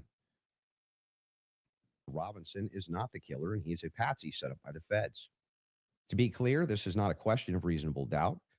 If it was reasonable Wait, doubt, does he read it at the beginning or the end? Does he read the text at the beginning or end?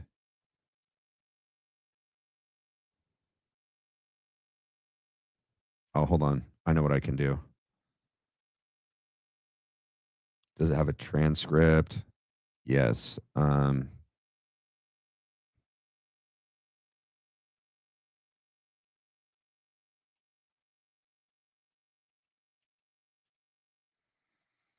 What?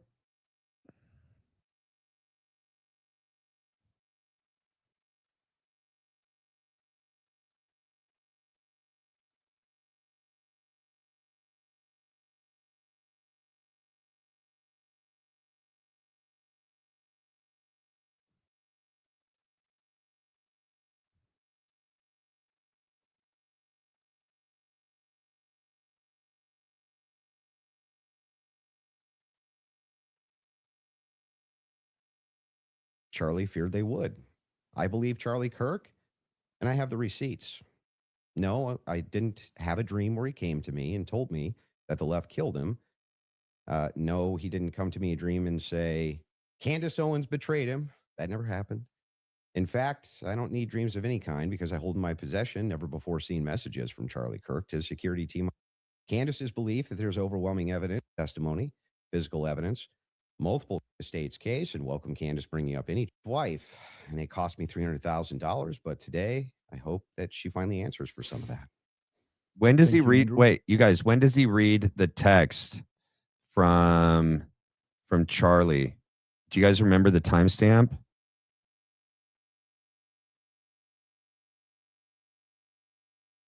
I want to play it and I want to compare it. Candace knew Charlie. That's what they hate. Yeah. They none of them were personally friends with Charlie. They were coworkers. They hate us. Candace is the excuse. Oh, interesting. That's a good point too.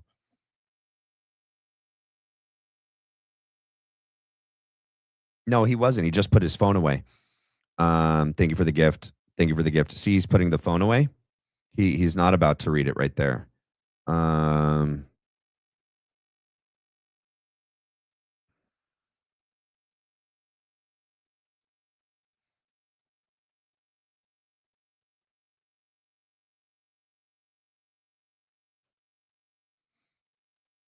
When does he read it?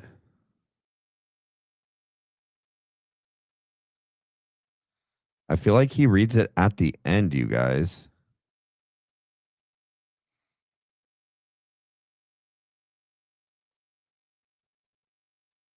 How do I post the link? What do you mean? To the video? Oh, okay. Let's see. Copy.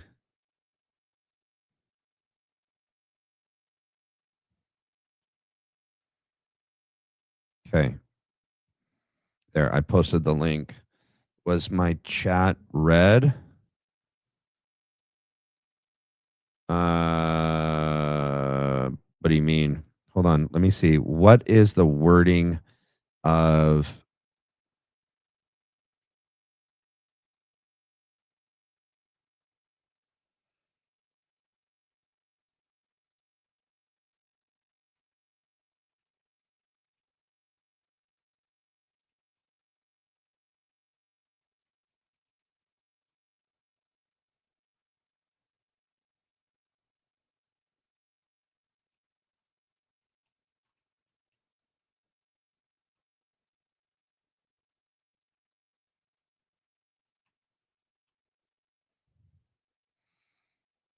Okay, here we go. I got it. This. Okay, great. I believe Charlie Kirk, and I have the receipts. No, I didn't have a dream where he came to me and told me that the left killed him. No, he didn't come to me a dream and say, Candace Owens betrayed him. That never happened. In fact, I don't need dreams of any kind because I hold in my possession never before seen messages from Charlie Kirk to his security team on September 9th, 2025. I'm going to share the message with you today, which is the first time this information's ever been publicly revealed.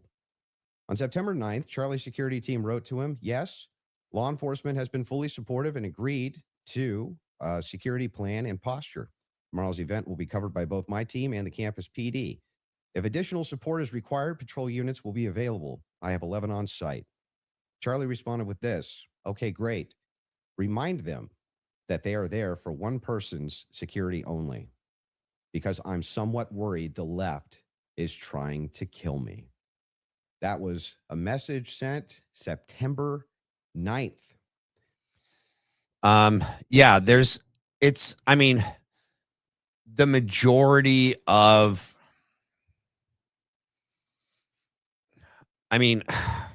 it's not word for word, 100%. 100%. It's not word for word. Let's see.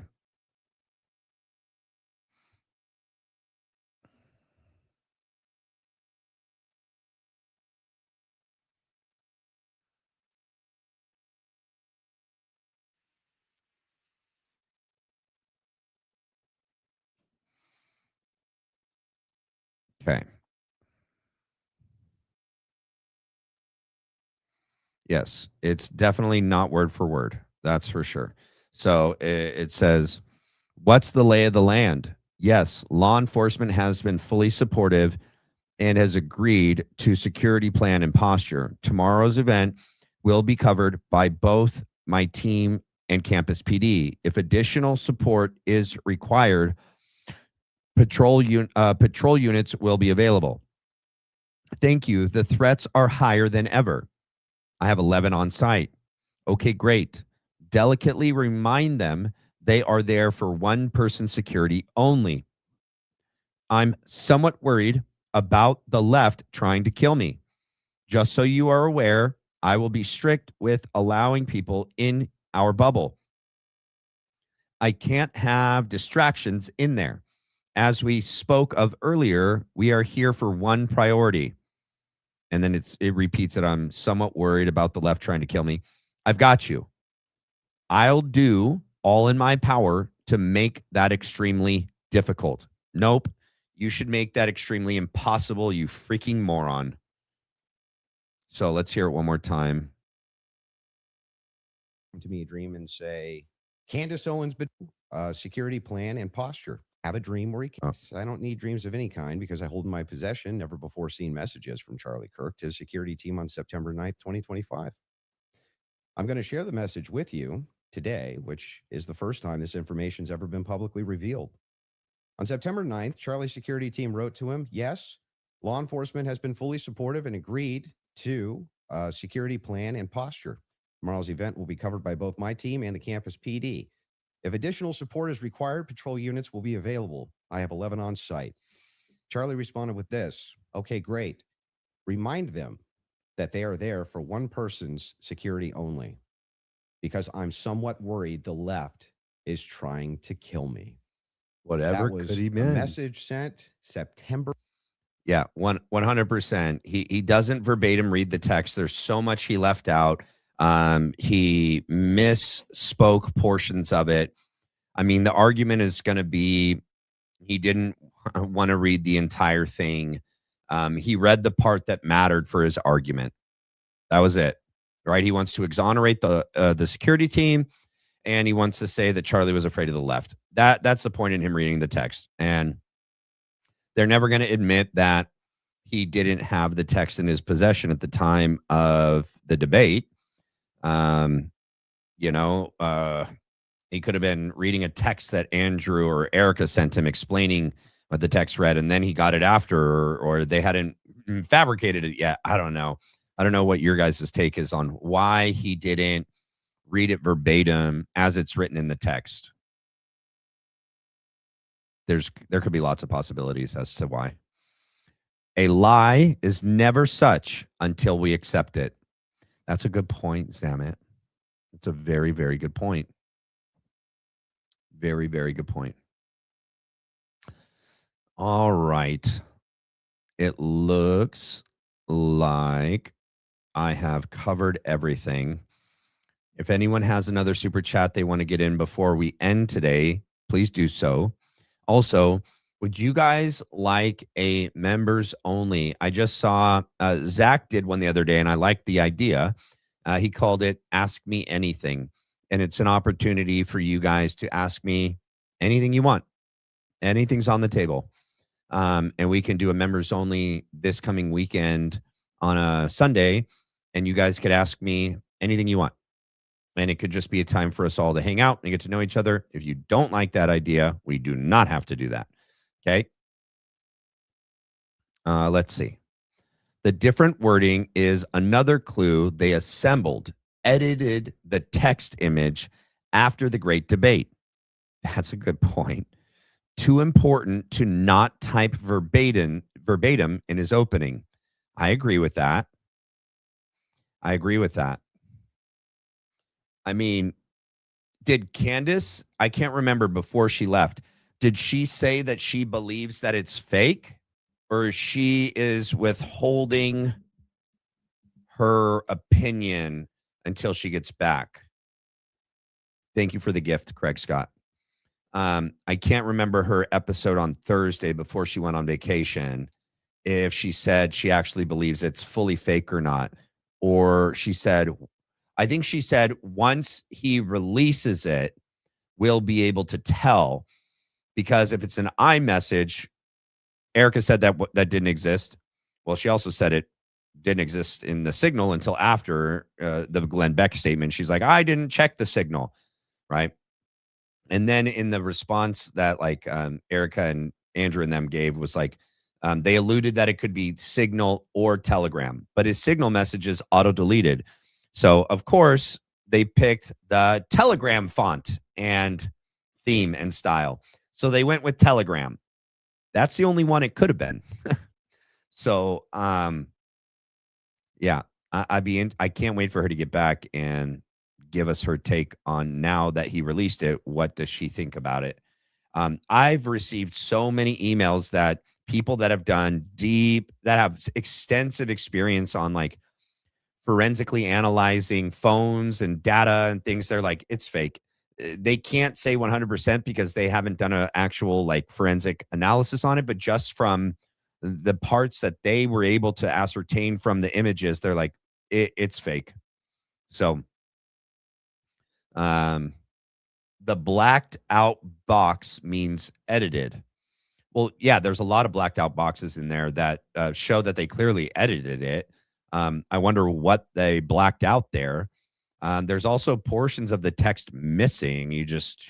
I don't know. Yeah. My point is not, I can't prove that they're fake. I believe that they're fake.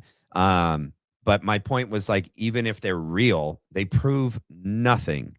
It proves nothing. It proves nothing. If they were real, doesn't prove anything. So it's not a big bombshell thing like they think it is. It's not. It doesn't disprove that Charlie was afraid of Israel too, and it doesn't prove that the left is some crazy transfery leftist kid at a college campus. It's not at all. So, if you guys haven't done so already, please do me a favor and hit the like and the subscribe. Also, if you would please write a comment under the video, put an emoji for the algorithm, and hype the video for free. Those are the best free ways to help support the channel, and I appreciate it every time that you do. Add to your timeline the Accurate Energetic System facility in Tennessee that exploded on 10/10. It's in there. Yeah, I've covered that. Yeah, look into their small contracts that were fulfilled prior to September 10th. I know all about it. Yeah, they had a contract with the government to create micro shape charges, the exact one that would have gone inside the road mic. And then 30 days after the assassination of Charlie Kirk, the entire plant exploded. 16 or 18 people that were there died that day. It was completely leveled. Nothing was left behind. The plant manager that was there while the contract was being filled was moved after. He's the only one that didn't die because he wasn't there. The poor guy, the brand new branch manager that was there for like the first time and died that day, is so sad. They literally hired someone to kill him, pretty much, in my opinion. Yeah, that's on my timeline for sure. I think that has something to do with it for sure. Stu Peters has done extensive research on this. John Bray, I've had John Bray on. Those are much older episodes that I did. But I've covered the AES Tennessee plant exploding. Yeah.